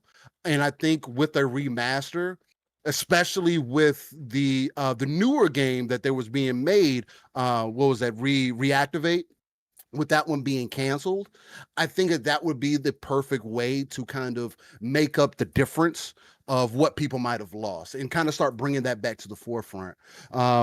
So that would be one that I think that they could probably maybe easily do. Maybe they've been listening and talking, especially with them having Activision now. I think that would be one for sure. What else do I want to throw up there? I'm trying to be a little bit different from everybody else, because again, I could always go to Forza, because I wanted Horizon to be in Japan for a long time. Just the whole underground thought is that's what would really bring I love Forza regardless, but that's what would make it like I need to play this like every single day again kind of thing. So there's that. I would definitely like to see some Blade gameplay, especially with the movie being in, I think it's been canceled at this point. with Mahershala Ali.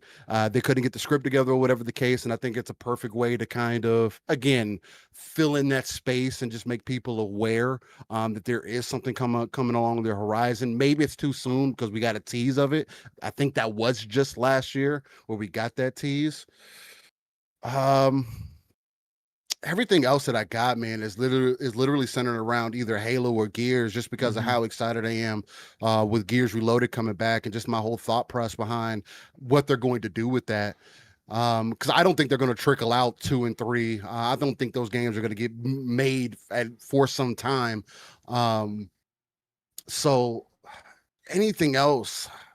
What else would I put on the list? I mean, asking me, I think they could possibly do a deal. I mentioned this to Pong last Saturday when we talked about it. I definitely want to see them dive a little bit deeper into the Eastern bag. Ninja Gaiden 4 gameplay, we could see some more of that. Even though they did do a breakdown on it, and I thought that was good enough. I'm kind of all over the place. If you can't really tell, I really things, don't know, you know, man. Like I really don't know what I would pick as my 3. Transformers would definitely be one. I'll say Frick it, and I'll put. I'm gonna put Chrono Odyssey on there, just because I'm not anticipating the game to be. It's a new MMORPG. They did an interview this week as well, confirming there's not going to be any pay to win in the game. Which is extremely exciting, but that also tells me that the game is probably not going to be free to play. Maybe it will, maybe it won't, but I could see it possibly carrying a $40 price tag. Maybe even I could set something in that range. I think that would be super ideal. And if I wanted to throw another hitter out there, what else could I throw up there, man? It's hard, man. Maybe because of the relationship that Xbox had with Pearl Abyss, we get a Crimson Desert Game Pass tease. I think that would be really dope, just because they've had a good relationship. Xbox was the reason they were able to bring Black Desert Online to console in the first place, right? It was on the Xbox first, and they obviously see Xbox as enough of a partner to ignore Sony when they came to the doorstep, which I think is a standalone thing in itself, right? Anybody that's able to be like, we like to get our game out to as many people as possible. So that'll be kind of my 3 kind of offshoots, nothing like first party or anything like that I'm really anticipating. But again, I think that's kind of been consistent for me, at least. It's just Xbox has definitely been just opening up the floodgates as far as second and third party goes. And I think that's what makes it even more difficult, because it's not just, I mean, again, we mentioned like PlayStation earlier. It's not just all about first party anymore, seeming for anybody. It's about what can you bring to the platform. So that's kind of what I'm thinking right now, man. Yeah, right on, dude. I love it. There's like, we could each come up with 20 things easily. That I could just run down a list. I'm trying to think about, and it's like absolutely crazy to think about the amount of games that they have that we know about, and then trying to incorporate some surprises in there too. You know what I mean? So, hey, Pong Soul, give me 3 juicy ones, bro. Well, trying to be different, because obviously a lot of the easy ones. So I'm gonna try to go a little different here, and then I'll give you my off the wall ones. So, ZeniMax Online. I know Fuzzy brought it up earlier, but nobody said it, so I'm going to say it again. Yeah. I think we've predicted this one for the last 4 years in a row. That's what I was just about to say, bro. I'm going to pull out the Summoning Circle again this year. ZeniMax, bro, they've been at least 6 to 7 years on this project. At least, and there's been no cancellations. There's been no job losses at ZeniMax Online. They've actually grown that team more. There's rumors that there could be another project. Listen, they are doing something big, and it's been in the oven for a very fucking long time to not even have a tease, right? So I gotta believe this is a year. I gotta believe. I think that's probably this pure speculation on my part. Just off the cuff, why they changed how they're going to do ESO updates from here on out. We got that earlier this year. We're used to the one big update from ESO, and now they're combining classes ESO. and stuff too now. They're doing a bunch of stuff, right? They're doing a bunch of stuff to ESO. ESO's popularity has started to dwindle down. It's still producing massive numbers for them. It's one of the biggest console MMOs out there, but it is starting to dwindle down. I think ZeniMax's online time is this year. I think it's time, whatever this is, if it's Starfield or if it's a licensed IP, I don't give a shit. This team has been making MMOs for a very long time and has a ton of experience. I want to see what they've been working on. So ZeniMax Online.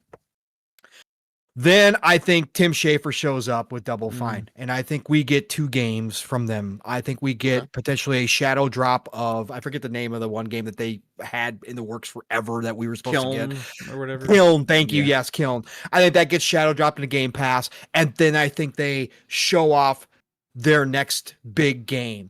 And you know what that's going to be. Is it going to be Psychonauts 3? I think it could be, coming off the back of what they did with Psychonauts 2. I think Psychonauts 3 could be it, but we also know that they're working on multiple projects. They're working on probably 3 projects at least. That team is ridiculously good. Tim Schafer and that team are stupid good. So I think it could be Psychonauts 3. So, but whatever their next game is, I think that's what we see. So I'm going to say Tim Schafer and Double Fine shows up.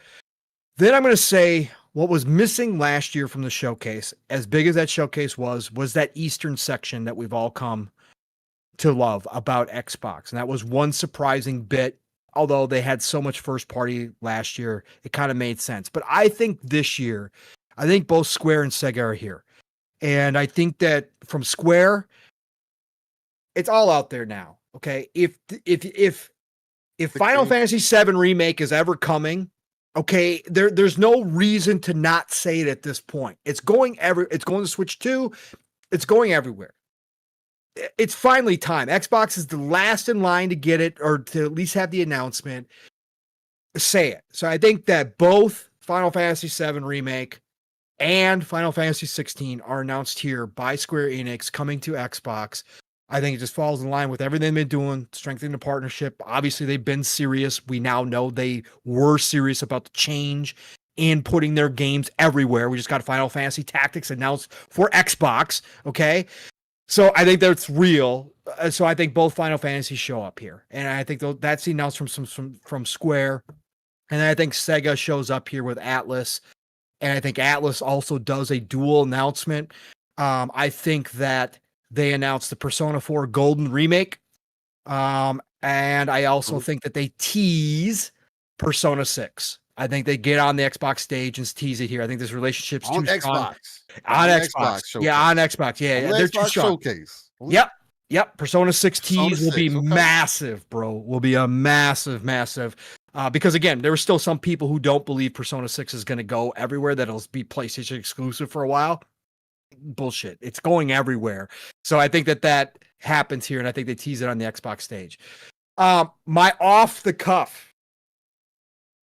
Again, I do these based on my personal wants. Okay. I think last year, I think Mav, you and I were on the StarCraft thing, whatever the case may be. We're doing lots of personal wants. That could happen this year. I'm going to take you back to a 2021 rumor. At least I think it was 2021.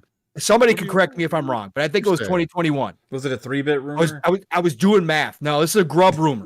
Okay. 2021. What you talking about? This was a little grub rumor from Game Mess. He heard rumblings in 2021 that Microsoft was bringing back Shadowrun as an IP. True. Oh, dang. Bro, if those rumblings that he heard, and Grub's usually pretty good now, it could have never come to fruition, could have been canceled, we never heard about it. Nothing else has come out of it, yeah. But if that rumblings and that smoke was true, that's 4 years ago. We got to be ready for a surprise tease to bring back the Shadowrun IP. Well, what if that's the ZeniMax Online game? Bro,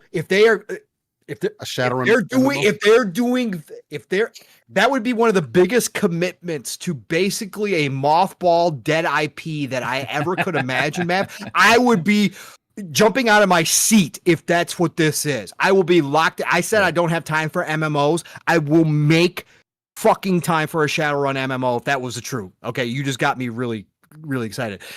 Anyways, but I don't care what it is. With the success of Cyberpunk 2077, the Shadowrun IP is extremely valuable in the Cyberpunk world. People still to this day, because it was a tabletop RPG, because it is also different from Cyberpunk, because you have races, you have orcs, you have elves, you have dwarves, you have Cyberpunk, and you have magic users as well. So you have sci-fi with high fantasy mixed in. It's a good blend. Bro, it is an extremely unique IP to own. And with how things have kind of played out in the sci-fi realm and how that's become a much bigger, now the tech's kind of caught up, we're seeing much more sci-fi. Microsoft, if you're going to bring back Shadowrun IP, if those rumblings were true, drop that surprise tease or showing on us, and holy shit, will I jump out of my chair. I've been asking for a Shadowrun for a long time. Now, Mav and I are a couple of the OG Xbox 360 guys who actually liked when they took it to kind of a first-person shooter competitive scene.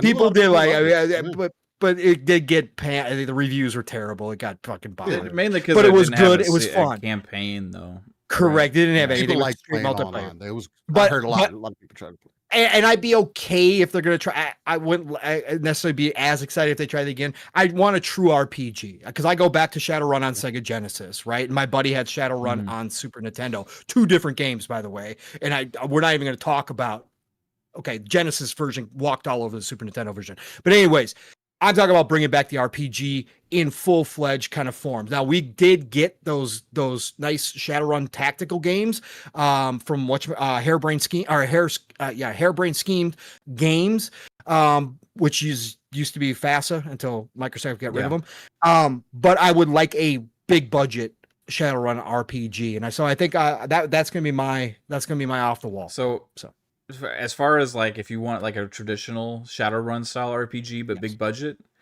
bigger budget. In Exile or Obsidian? Oh, yeah. Well, you know me, because I like turn based, so I would do I would do In Exile, because the depth, it's like how they did Wasteland, that depth, bro, I agree. Sure. I would pick In Exile for that, and that would be a big opportunity for them too.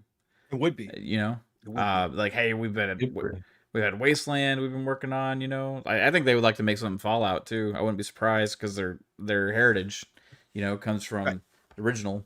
But good predictions, Paul. Yeah, love it. I guess I got to come up with some shit now, and shout out to Alvin, who had ruined one of mine earlier by using his member chat to say, as a member for 35 months, shout out to you, appreciate you. As always, Alvin says, I'm betting we see Persona 6. So that was one that Pong had teased as well, and that's something I was thinking about, because I expect either Square or Sega to have a big announcement here. Mm-hmm. And I was on the cusp of saying Final Fantasy's next big game. But I might be a little early for that, because 16 just came out in 2023. It's 2025, so it might be, although Square, they do like to announce these things like years in advance, so it wouldn't shock me that much. And they could be throwing Xbox a huge bone by showing up at their showcase, right? And we know that they're not doing as many deals with PlayStation anymore, because PlayStation's deals often include exclusivity, and they've pretty much said that they're done with that shit. So they're more likely to take Xbox's marketing money, maybe put their games in, the stream your own game feature, or Xbox Anywhere or something like that, or potentially do a Game Pass deal for certain games, and then still be able to put their games everywhere. Square Enix is working way better with that, as they want to put their games on Switch, they want to put their games on PlayStation, they want to put their games on Xbox, they want to put their games on PC. Not releasing Final Fantasy 16 on PC day and date is just absolutely crazy, right? In this day and age, it's just absolutely ludicrous that they had to just do the PlayStation version first and drop it. It didn't serve them whatsoever, serve the franchise or anything like that. So it'd be interesting to see. I'm not making that my prediction, but I have to come up with something else, because, like I said, Persona 6 was the easy one for me, because it's time. I got my off the walls. You got, hold on. No, I'm gonna. I need to get my. I got to get my 3 standard ones, and then we'll get to you with the off the wall one first. So I think we do see Halo return. It's been too damn long since Halo's been at a showcase. Yep. Like since the launch of Halo Infinite, pretty much we haven't seen Halo at a showcase. I don't think at an Xbox showcase. So It was just like smaller shows for whatever. yeah, and they had the whole Unreal thing that was separate, you know. But like, I think we see an Halo game announcement at this show. Halo with a title. Don't know what it is. I'm not gonna say if it's the next mainline. I'm not gonna say if it's, you know, a remake of the first one or whatever, right? But I think we see Halo name of game. And if I was to have to guess between the two, I would put it more as a remake of the first game, just simply because they can get their feet wet with Unreal Engine, right? A little less pressure there. So, that's my first. Second, StarCraft. I think we see either StarCraft Ghost or StarCraft 3 officially announced as in production. This is our new ZeniMax Online right here. Yes. Or Splinter Cell. We're just going to keep saying it. It's a huge franchise, and we already know even without the acquisition that Blizzard was on the train of making sure they keep their big IPs alive, their big franchises, and they were tended to kind of move from one to the other. The one that's been dormant the longest has been StarCraft, as far as their big mainline franchises. So I think StarCraft is something that's going to come back at some point here, and it's kind of like the ZeniMax Online thing, like you said, Pong. It's just a matter of like, when are they going to announce it, and what are they going to announce? Because it'll show up in some form or fashion. So I think StarCraft, and I'll say either StarCraft Ghost, and it's going to be like that. You know, we kind of get that Warhammer Space Marine feel, but StarCraft looking game, or we get or a traditional StarCraft game, which is what I'm hoping for. StarCraft 3 is what I would actually hope for. But before that, they could even tease a StarCraft 2 remake. Because they have StarCraft 2 in Game Pass on PC now. But actually, their StarCraft 1 had gotten remastered or remade or something at some point, but they never did that with 2. So I think 2 could get like a whole like update, you know, kind of situation. And then going into my third, man, this one's hard because I'm trying to pick something that's different.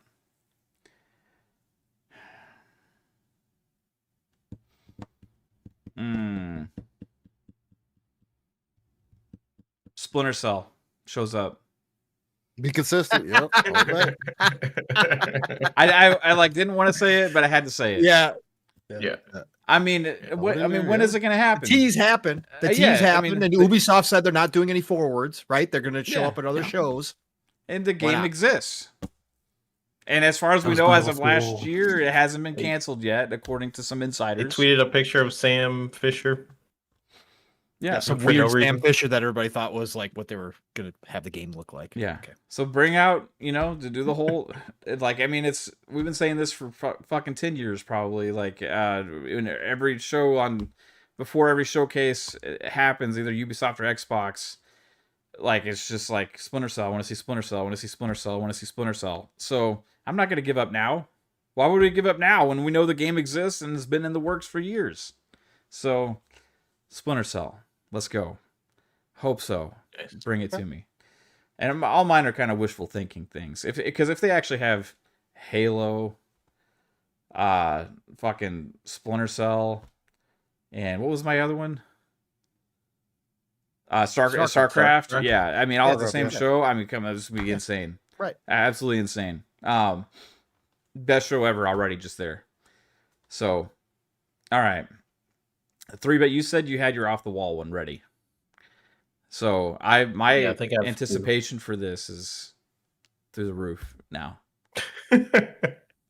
Okay, it's something I've also been saying on multiple shows, but now I have more.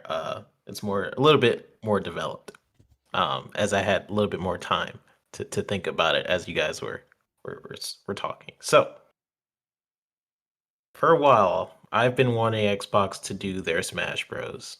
Right, and for a while I was thinking like, oh, maybe the Killer Instinct people can do it, or I don't know, but I think it'd be interesting if Mojang develops a Game Pass. I'm gonna call it Game Pass Rumble.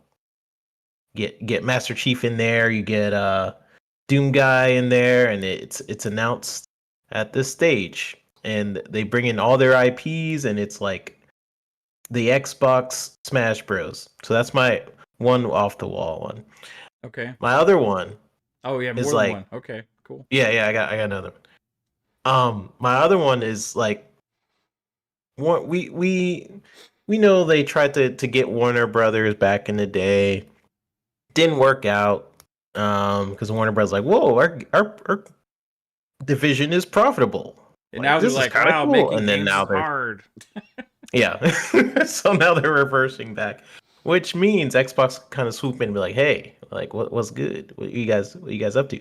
And that could be Injustice 3 showing up on the stage. That's my other off the wall. Or some sort of exclusive game like Superman.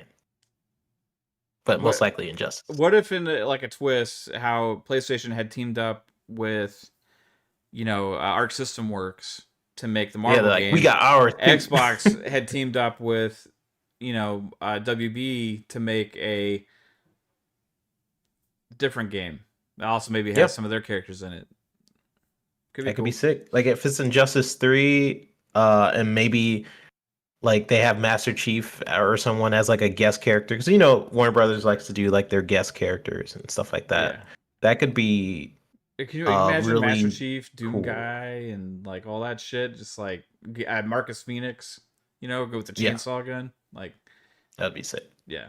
So those are my predictions. Both of them are kind of these variations of each other. Like one's more Smash Bros. Based and fighters, like fighting, and then Injustice is a fighter, but mostly Warner Brothers. So yeah, those are my off the walls.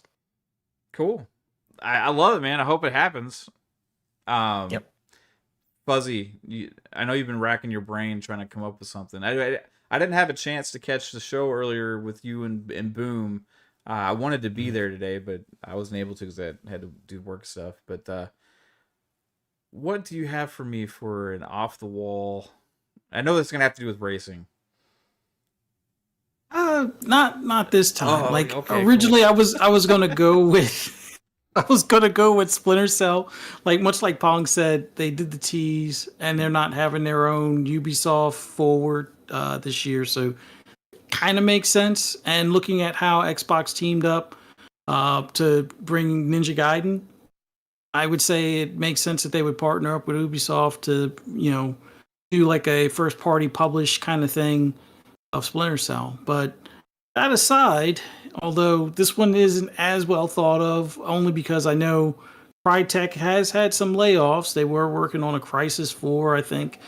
But we still want to see a Rise Son of Rome 2.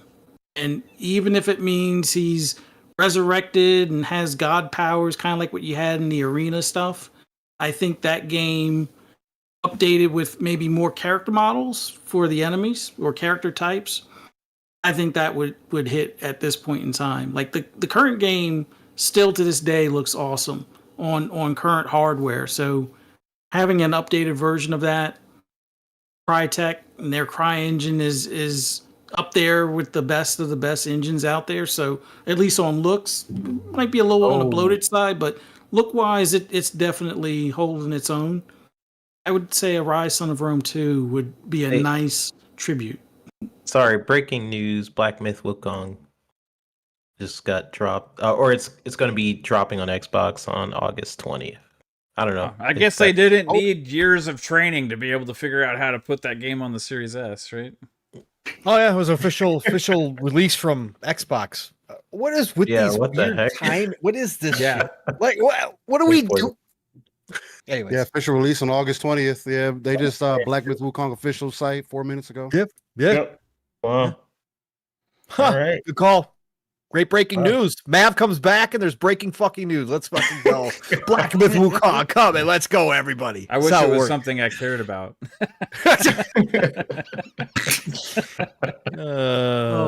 Hey, is it coming to Game Pass? Because I ain't buying it. You know what? No, it's just you know what's ironic about that? You know what's ironic about the release date? What? It's literally exactly a 1 year. year. Oh. Interesting. So it was a deal. Wow. So there was no deals. It's exactly a year. It was that's just a coincidence deal. That's a year. I just looked. Because I wanted to look at it because I thought it was tripping. I was like, August 20. I was like, why does August 20th sound so familiar? And then I looked at it. Yeah, it released August 20th of 2024. Exactly. Yeah, that's just a coincidence deal. That's just coincidence. I'm making a post. Someone that's involved. My fault. Nothing to see there whatsoever. Right? Nothing to see. Yeah. I guess it took them exactly 1 year to figure out how to optimize it for the Series S. Remember all that when the developer came out and was like, why would he even make those stupid ass comments if they knew that they were going to be putting the game out this year? I don't know. What a freaking dumbass. I'm just gonna call it for what it is. I mean, he's just out there trying to piss off a bunch of fans. It was like him trying to make excuses or something. Sony, I don't remember what the situation was. It was something to do with people being upset about some of the performance with the game in China. I think it was performance. And he was talking about that, and like how amazing their game is, and Series S, and all this. It's their first game, and like it would take them years to be able to figure out how to put it on a Series S and stuff, and it's like, but then they had it on a Steam, and it's running on a Steam Deck, and so none of that made sense, and then. Comes to find out the game's actually releasing exactly a year after the PlayStation one. I mean, okay, that's really all right, bro. Just go out there and say thinking that it was ever a case. Yeah, just go out there and say I can't comment on deals that we have in place with our partners. That's the same thing. That was crazy. That's what Xbox just like Phil went did, out there and said right when the deal happened that many people said wasn't true. I mean, yeah. All the evidence has been out there from the get-go with this shit. When they made the announcement and how they even hid it, that the Xbox thing was being delayed, or they didn't really give a reason why. They hid it in the FAQs on the damn website, right? At this point, I was actually hoping that there wasn't a bunch of bullshit going on behind the scenes with this game, and that there was actually some kind of legitimate issue, and they actually sucked at optimization. And that's why they couldn't get it, because this is just worse, kind of being out there talking bullshit in interviews, talking about they can't optimize it for the Xbox, but then now we have it coming exactly a year later. I mean, come on. Man. Yeah, come on. NDA, bro. Come on. They got that NDA, bro. The NDAs don't force you to talk shit about the competition. Maybe they do. I have PlayStation. This is probably the most ironic thing I've ever seen. This 100% makes me feel like some of the other things that we kind of speculate about. And again, I know we found this stuff. We talk about this stuff all the time. But it's just funny to me. It's sometimes the community has more of a pulse on what is actually happening. And again, if it's just a coincidence, it is what it is. But certain stars don't just line up coincidentally.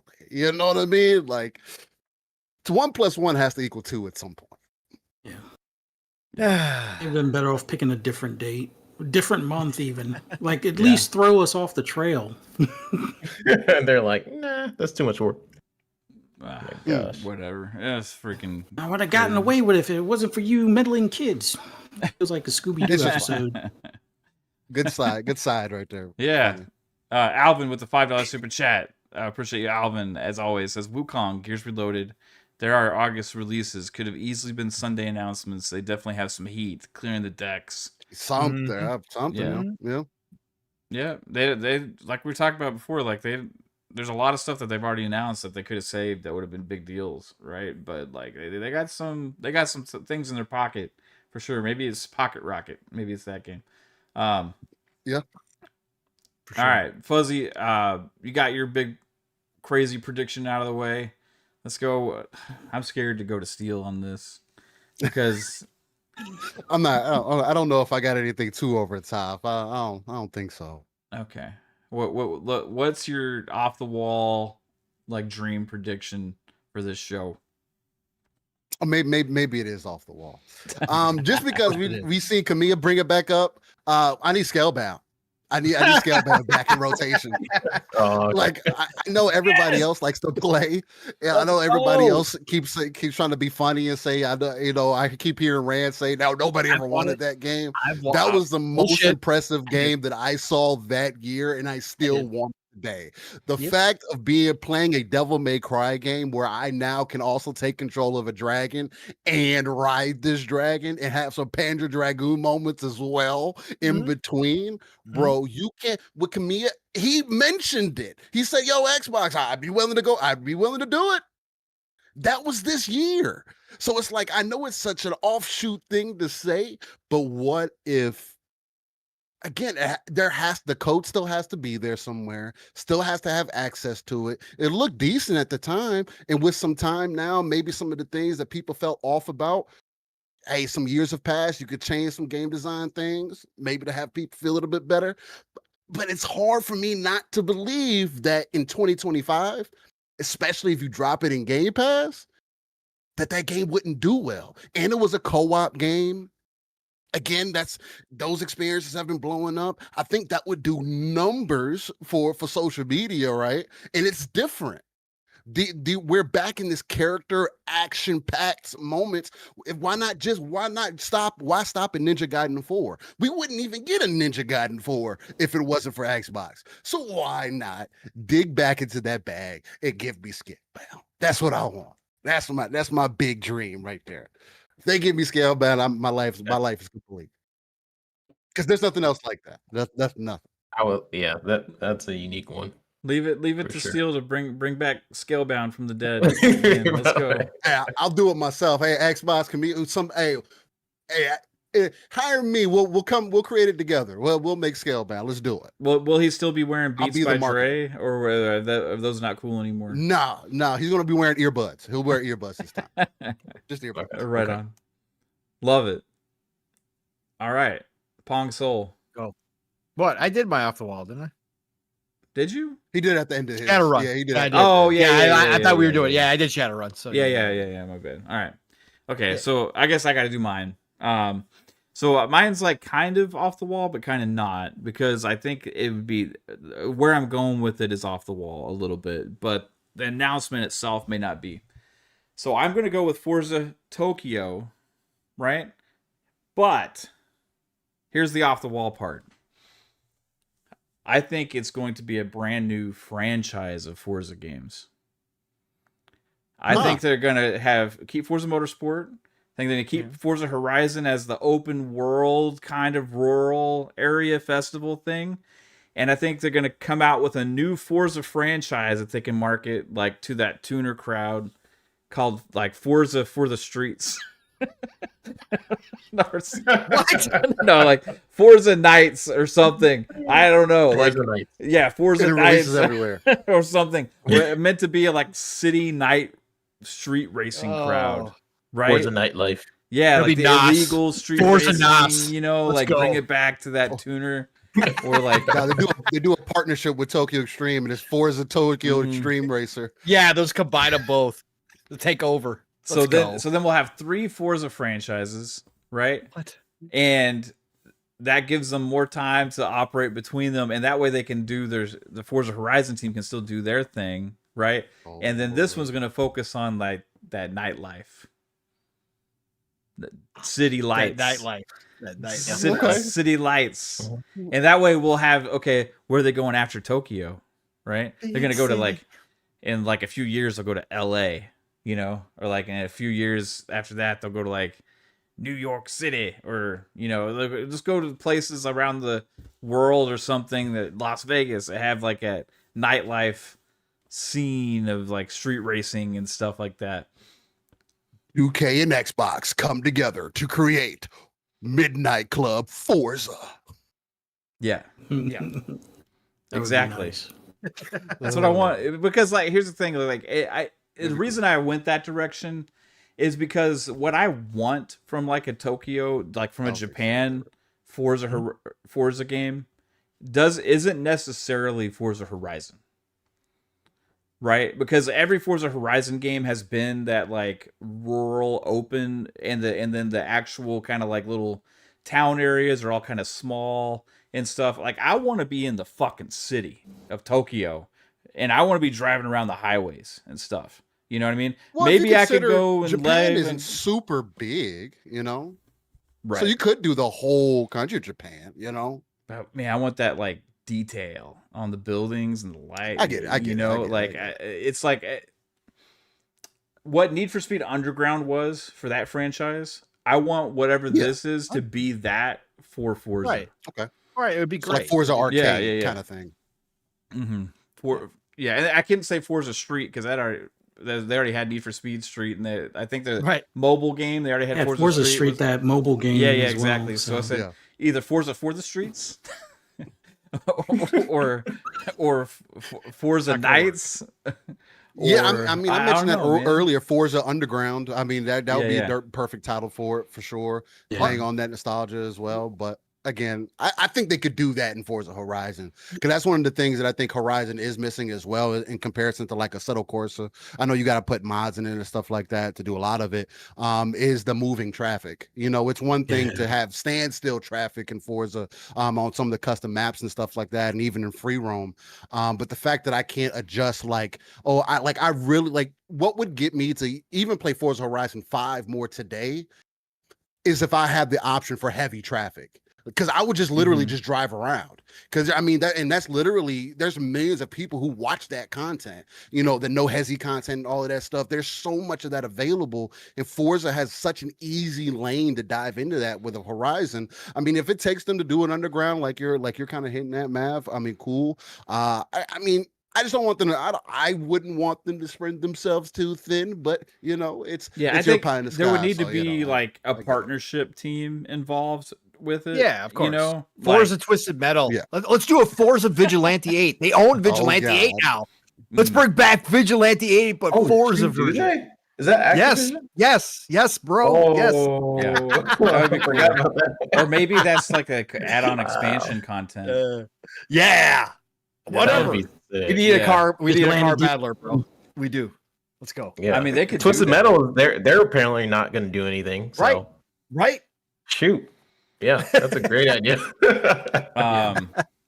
So I had the other one I had wasn't like crazy Vigilante. too exciting, but I kind of thought about it, and it's not too off the wall yet really either. But I wanted to throw this out there because it was on my mind. Was either Toys for Bob, one of the other teams, is going to bring back Crash Team Racing, because in 2023 they did the Nitro Refueled, which was kind of like a remake of the classic Crash Racing, right? Mm-hmm. So I think they could have been doing that to get their feet wet to make a brand new one. Now that they're owned by Xbox and everything as well, we could have a new Crash Team Racing come out that actually incorporates Xbox characters and all that kind of stuff in it as well. I think that'd be dope. It'd be a good competitor. Cool. Mm-hmm. Yeah. I mean, arguably, I think that's better than Mario Kart is. I mean, personally, Crash Team Racing was more fun than Mario Kart. How big Mario Kart 9 or Mario Kart is, Mario Kart World, whatever, for the Switch 2. Like, I mean, that's the only exciting big launch game for the Switch 2, and like I said, the Best Buy earlier had like 300 people outside of it waiting in line to get that console. You know what I mean? And like, we got a new Sega arcade racer coming out this year, a new Sonic one as well. Yeah, so it'd be cool to see Xbox do their thing with that, you know, kind of as a platform centric kind of kart racer where they could incorporate their own characters and stuff. I know Boom would like that one. He's been talking about that for a long time, that they need a kart racer. And shout out to Lotus Esprit, sent us 5 Fun Speculation memberships. Thank you for the gifted, Lotus Esprit. Appreciate all the support as always. Again, here, nothing is ever expected. It's just always appreciated. Brett Bingham with the $5 as well. Shout out to you, Brett. Thanks for being here. It says Forza Forget the Streets theme music will be Taking It to the Streets by the Doobie Brothers. Let's go. It has it Taking It to the Streets. Is that right? Oh yeah, okay, I thought so. Yeah. All right, man. Yes, love it. Anything else, guys? I mean, shit. Kind of ran through those predictions. That's it, man. Other than that, I mean, you guys got any? I would say just like to wrap it up because I know I gotta start getting ready to go here soon. Yeah. Get to work and whatnot. But you guys got any like one big prediction for Summer Games Fest? Tomorrow. Again, I mean, this is one of those that it could be literally anything. Yeah, it's tomorrow. Literally anything could be here, right? Can I say Splinter Cell again? I think you could. You know, I was kind of hitting that. I mean, I'm still going to stick with, I think Gears Reloaded is going to be the thing here, just because it is going multi-plat. Why take up that slot on the Xbox show? Since it is going everywhere, you might as well do it here, get as many eyes on it as possible. And I mean, again, I think that's the whole intention of this experience. Bring that Mad World trailer back frame by frame. And again, I mean, that could be just pie in the sky for me, but I think that'd be one of the best ways to, you know, put Xbox on the front line at a Summer Game Fest. So yeah, but yeah, I mean, do you guys got anything? I'm going way out on a limb with Death Stranding too. It's going to be there. Okay, nice. How about Battlefield?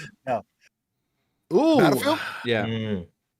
Because I was thinking about them. I was thinking about them for the Xbox showcase, but I don't know with Call of Duty being there if they would do that anymore or not. You know, but maybe Summer Game Fest for Battlefield. That makes sense. And Steel and I, we kind of did one last week because Arc Raiders could have a surprise launch tomorrow. I mean, they're hinting at it. There's more and more information, getting put out there, That's possibly which would be massive. That could be massive there. Again, if Arc Raiders releases tomorrow, me and Pong ain't gonna have a show Saturday. We're gonna be playing Arc Raiders. Arc Raiders. So, what was the that's gonna be the show. Spawn game that was canceled? Titanfall 3. Yeah, we know it was Titanfall 3 that it was like supposedly they were working on it and they canned the idea. I don't know if they were working on anything else that I can just recall offhand. I feel like there was something. I think Techland's going to bring something new. Can they just bring back Call of Juarez? Yeah, they need to remake that. I need a remake. I feel like maybe we see maybe Hogwarts too. Or is like that a tease for it? That's actually I mean, they could have definitely been. I mean, they're going to reuse assets. I mean, it's I mean, they can turn around the game in 2-3 years. Yeah, it's gonna be a lot because Hogwarts initially was supposed to have DLC, and then they made a whole other game from whatever other team worked on it. So I'm guessing like Hogwarts 2 could probably have a tease here at least. Yeah, might be possible. That'd be cool. Yeah. If it doesn't get shown tomorrow, maybe some point at the PC game show or something along those lines. Star Citizen Squadron 42. Alfred brought up a good one in chat. What happened to Exomecha? She was supposed to come out and then it completely went quiet. Their social media's been dead. I tweeted at them 3 years ago before the Xbox showcase, going, "Hey, it'd be a great time, wouldn't it?" They haven't said. I think it's literally done. Nothing. I think it's done. I don't think it's coming out. No announcement for it being done, or nothing. Just go away. I think it's just gone. It's a good call out though. Good call out. Yeah. I forgot about that game. Honestly. Yeah. Negative Zero says Control 2. That could be cool. Yeah. That could be pretty cool. Yeah, they have that FBC Firebreak game coming out soon. The multiplayer. Yeah, it's coming to PlayStation Plus too. Apparently, it's coming to Game Pass. Game Pass, PlayStation Plus. Game Pass, yeah. I don't. Do you guys see Xbox having like a huge presence here? I don't. I could see them like kind of skipping.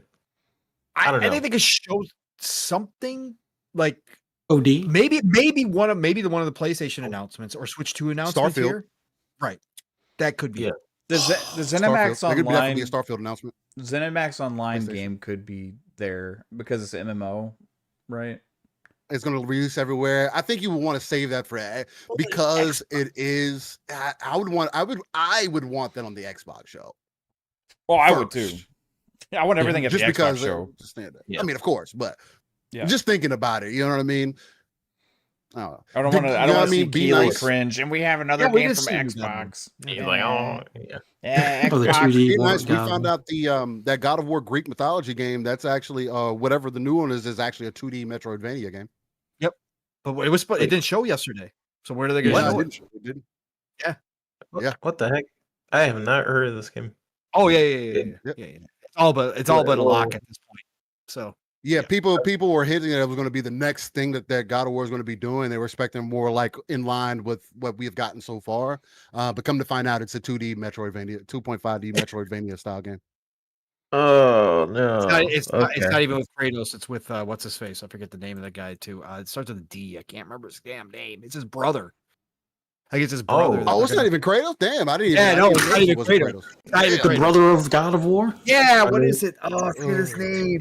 I'm pretty sure Like- that's been talked about too. God dang it. Demonos or something? Deimos? Demios? Yeah, Demios or something like that. Yeah. Something like that. Deimos, something like that. Yeah. Yep. It would have been better off that's copying Hades or really something. disappointing. That is Right? really disappointing. All I need is a again, remaster of the original trilogy. from That's the all I beginning. need. Give me a remaster. That's what I thought All I need. they were gonna do. Wow. It's too old to remaster. They only remaster things that are Remaster, 3 you'd and have to 4 years remake old. That's true. That is true. If it didn't come out within the last 3 years, it doesn't get a remaster. That's ridiculous. That's wow. I was trying to I think didn't of know that. anything else. I mean, That's another unknown show. There could be anything. I think there's gonna be a lot especially there. how long it is. Mm-hmm. There's gonna be a lot there. There's no People telling what could be there. are free of GTA shackles. I think it's gonna be a lot of people showing up to show off and be like, "Hey, we gotta get our time in the spotlight." I think Nintendo. Jeff could be a big show. Does Nintendo usually have stuff at these? Not that I can recall. I can't don't. think of it. Over the last few years, I don't really ever remember seeing a Nintendo title here. They usually save those for their own thing, from what I remember. Shut the top. Yeah, of my head. I'm looking at like last year's. I think we just have a Switch 2 ad here for sure. Let's see. I could have swore they had Actually, yeah, Zelda Switch 2 there ad, at for some sure. point. Could. Well, maybe. Yeah. I don't they remember. showed the Lego. Well, I don't know if that was Okay. premiered there, but the Lego game. They showed Skate and If there's another PlayStation Oh, yeah. game that's going to Nintendo or anywhere else, that it'll show up at the Keeley show. Okay. Fair. I can see that. That's what they did with like Astrobot and not Astrobot, the Horizon Lego game. They did The that Horizon at the game for Keeley sure, show. oh yeah, Right. was that okay? Mhm. I wasn't sure. Yeah. That could be pretty cool. So I'm wondering if they do have some like PlayStation stuff that they want to put on the Switch, and we could see some of that there. Like, what if Horizon wasn't the only Lego game? Like, what if they do a God of War Lego and like Last of Us Lego? That would be insane. That would be because I mean Horizon Lego didn't do that great. Yeah, So because who gives a shit about? I don't know Horizon? if they'd want to run it back. Lego I mean, they're Last in of the Us. multiplayer game, so That would be Yeah. interesting. GamePass Dad says Half-Life 3. maybe. I think Valve wants to kind of save that for There was a themselves for rumor. now. But I can see them. I can see them teaming up with Xbox to do that. There's some history there that they could do something like that. I want to see Gabe Beyond Newell Good walk out on the stage and like and Evil. blow everybody's minds away with something crazy. We're bringing Steam to Xbox. Yeah, Me and Phil have been talking for years.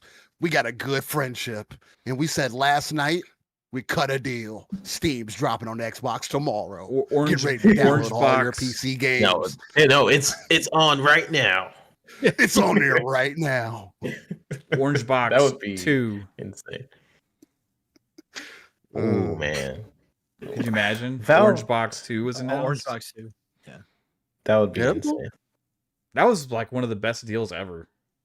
Orange Orange was Box? freaking fantastic, bro. It was Yeah. Portal, It's a lot. Team Fortress 2, and Team fucking Fortress was Half-Life. so much fun back in the day. Yeah, it's What crazy. the heck? All right. That would be insane. Beyond Good and Evil 2? Or nah? That game is just never coming out. I don't think that game is ever going to come out. Bro, with Ubisoft As the of way right they now, are, no. Yeah, sure. They don't have the money to make I should know, it. right? Yeah. It's not coming out. they kept that. All you gotta know is Yves didn't take that game for his new company. He kept that in the old sinking ship for a reason. Okay, that's all I'm gonna say. Yeah. Which company is Skull and Bones in? It's in the old company. The sinking ship company. Yeah. Yes. Literally, it's sinking ship. Yeah. Why they're even keeping that thing on life support is the craziest shit ever. I don't get it. But anyways, continue.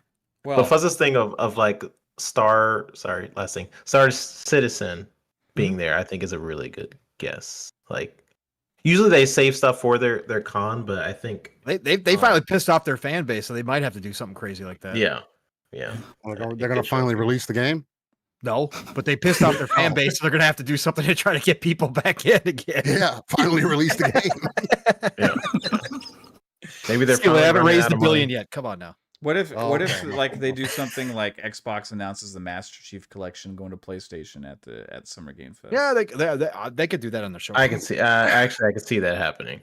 Yeah. I don't know. Again, I don't know if they're going to do that. If you're remaking the Halo CE in Unreal, I don't see why you would do it. Like we've talked about before, at that point, you might as well just piecemeal the rest of them. Yeah, sell them to them each $50 a piece or $60. If you're gonna make, because if you make Halo 1 in Unreal, you have to do all the other games from the ground up in Unreal, and that's going to take time. It's going to take at least 2 years a piece. Master Chief Collection's so good I keep hearing people say that it's easy to make. I hear people it's easier to remake games in Unreal, right? And now they have the team on there. I mean, that's the direction I would see. Well, look at what they did with Oblivion. Look at what they did with Oblivion, keeping the creation engine like the innards and just overlaying UE on top of it. Mm-hmm. Yeah, I think they're going to do more than that. I think they're going to do more than that this time. Maybe because that proved to me that it could be done. But yeah. I mean, like they've already kind of done that. With Master Chief Collection, they already. I mean, it's already the menus and stuff are all UE5, right? Yeah, UE4. Yeah, you're UE4. That's what I meant. Yeah. So it's already coding there for it. Yeah. Yeah. So they're talking about doing a complete right. Completely. I know different. What you're saying. I was just curious. Yeah. So, by the way, 4 gets too much hate. By the way, I actually did play Halo 4. Yeah. I love Halo. That campaign is really good, bro. I don't care. Yeah, the relationship between Chief and Cortana in that one is freaking incredible. I really like it. And this is a casual Halo fan. Yeah. The graphics for at the time when that game came out were like mind blowing. Those next level. Yeah. Shit, Chief as a character was just phenomenal. From the very beginning, just phenomenal. That whole setup was beautiful. Yeah, I don't think 343 doesn't get credit for enough is like humanizing. Like they really humanized Chief a lot in 4 and 5, like with like playing on all that aspects. I will stand on the hill that I think 343 did better overall, bringing life to Chief. Yeah, making him feel like the character. Yeah, right. Because you can still put yourself in his seat. I'm gonna kill this shit. But that was the worry from Bungie, was that like with Master Chief, like, no, we want you to put yourself in Chief. So he was very much he was a vessel for us, right? Yeah. And then like with 4 and 5, I think they kind of elaborated on a little bit of the personality and character of him, what drives him. Yeah, I love 4. Yeah, 4 is cool as shit. Somebody who's never really played it, going back to it, it's pretty dope. I thought it was great. The only thing I thought the maps were a little lacking on multiplayer. But like other than that, like everything was fantastic. Well, I was reckoning 4. All right, guys. Well, this was the Fun Speculation return. This was our prediction special. We'll see what happens. We'll see what comes true. If you want to see my fake prediction list, go check it out on Twitter. We can see lots of goodies in there, and you can see people getting triggered in the comments about how fake it is. It's meant to be. So, but anyway, appreciate everybody for being here in our return. Like we had like 140 people here tonight on our return back. Like I said, beautiful people. Super appreciate everybody here hanging out with us. We have like a lot of times I see, when channels have to take a break for a while and come back and like, everything is just completely dead, but you guys showed up.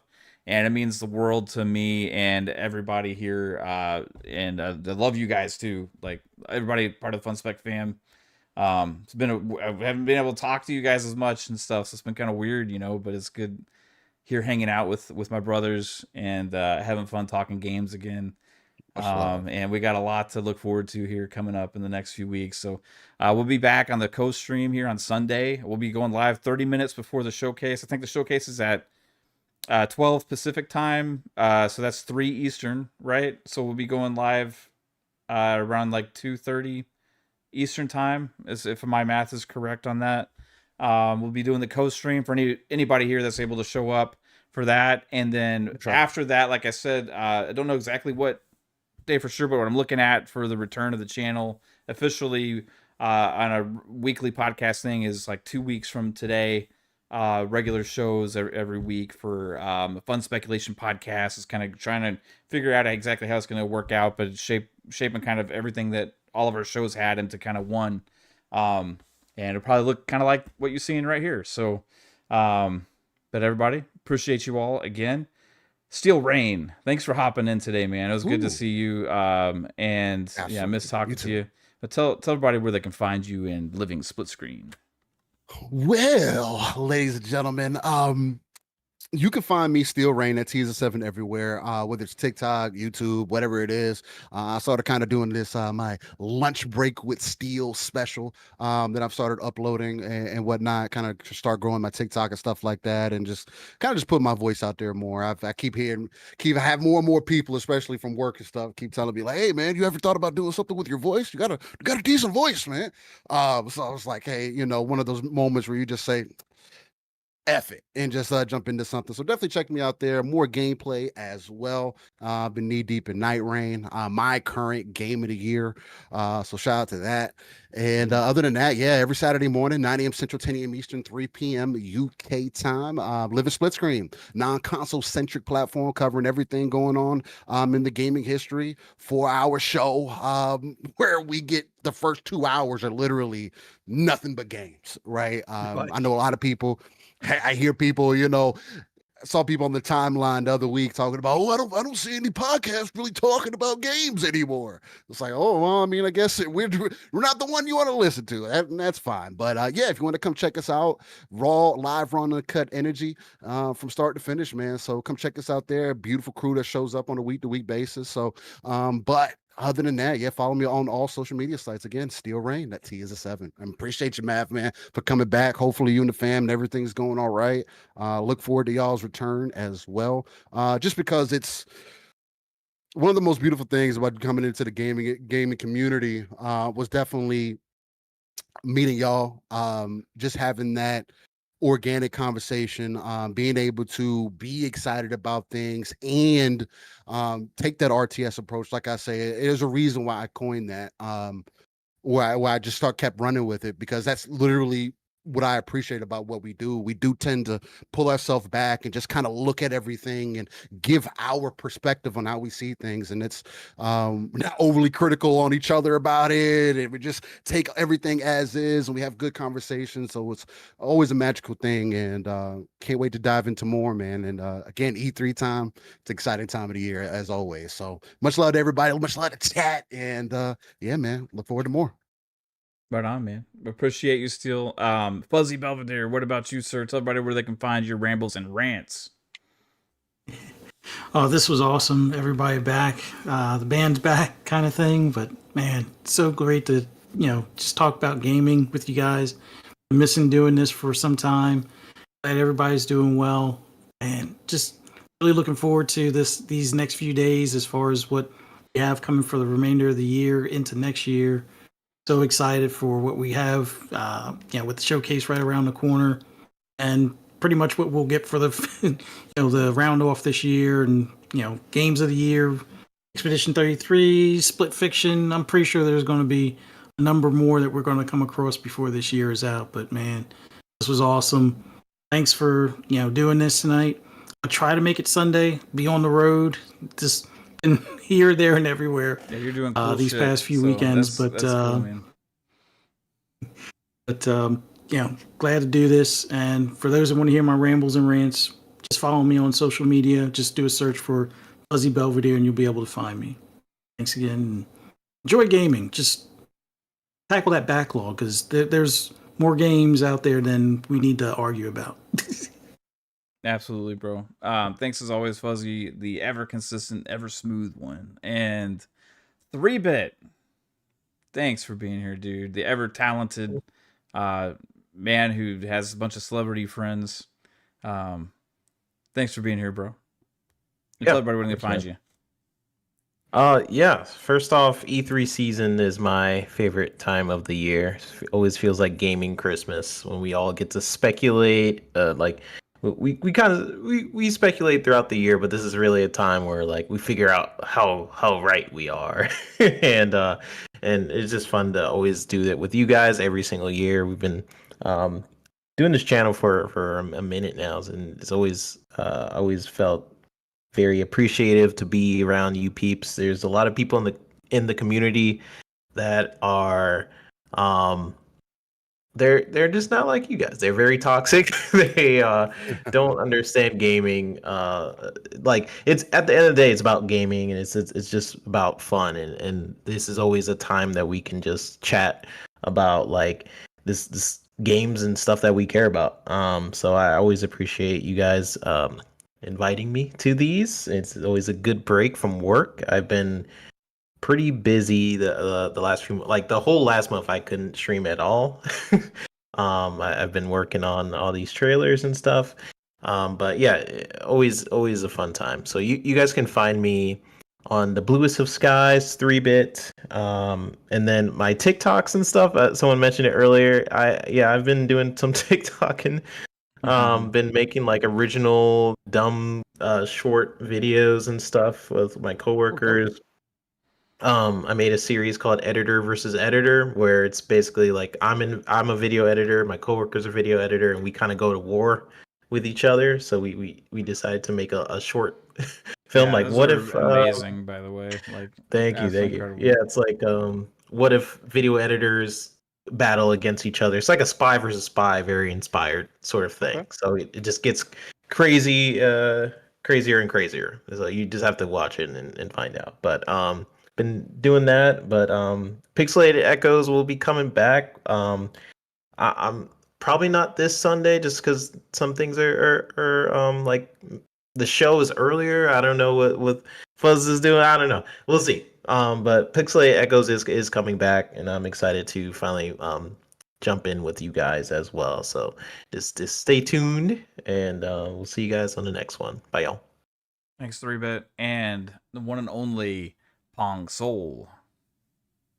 Back again, everybody. What a night to come back. And again, Mav, great to see you. Great to have all the brothers join us again tonight as well, of course. Missed you all. And it's great to be back and to get to talk, like everybody's mentioned, about our favorite hobby again during Christmas week. Man, this is Christmas week, and we've had so much gaming news already this year. It's freaking insane. But this was awesome. Mav, again, brother, all love, nothing but respect, man. You coming back again, even for one show a week. That's huge. And missed you, bro. So missed all of you. But chat, thank you all for coming out again. Nothing but love and respect as you guys support this show, you support this channel, you support all the other channels out there in this community as well. I see the same faces in a lot of different places. Always have. You guys are all freaking amazing. Without you, we are nothing. And you give us your most valuable commodity each and every time, your time. So again, nothing but love and respect to each and every one of you coming back out here and welcoming Mav and the Fun Spec family back again to hear a little fun speculation tonight. Thank you all. Listen, y'all, you know how to find me, Pong Soul, everywhere. You know it. Saturday mornings, it's Live in Split Screen. Now we're going to see, because like Steele said, if Arc Raiders is dropping, we might be doing just game day and having some conversation while you get some gameplay. Otherwise, if Arc Raiders does not drop, then we're just going to have a normal Live in Split Screen. And we're going to talk about the Xbox Showcase. We're going to talk about the state of play. We're going to talk about a lot of different shit. Like Steele said, we're going to talk games, as always, for the first 2 hours, except for this week, there's going to be even more talk because we've got Summer's Games Fest, all that good shit. So join me and Steele, Living Split Screen, Saturday morning, 10 a.m. Eastern, 9 o'clock Central Time. Take you from your morning to your afternoon to your evening, depending on where you are in the world. 3+ hours. Buckle up for that. And then, of course, like Mav said, special Sunday co-stream, Xbox Showcase. You know how we do it on that day. A bunch of little kids getting excited, opening up our gifts. Never know what's going to happen. Gears E-Day last year got a lot of us emotional. Yeah. It's all real. From us, you know that, as true gamers around here. So join us Sunday for the co-stream. We're going to have a freaking blast as always. It's Christmas time, everybody. Listen, y'all, it's the golden age of gaming. Please, whatever you're doing this weekend, enjoy the shows, talk some games, get hyped, get excited, but also get out there, play what you love what you play, and I'll talk to you all real soon. Mav, get us out of here, brother. God, it's been a minute since I said that, bro. Yeah. God, that feels good. It's been a while. Choo-choo, motherfuckers. Choo-choo. Yeah, fun show tonight, everybody. We'll see you on Sunday, co-stream, and then we'll see you after that. Follow on Twitter, Fun Speculation, for any news on the updates. Also, you can join the Discord as well. Remember, hit the like button, share it out, notification bell, sub, all that kind of stuff. Greatly helps people find the channel and helps us grow. And I want to thank again everybody for showing up today on our return back after being away for a little while. So thank you. Have a good one. Peace out, and I hope you have an awesome fucking night. Bye.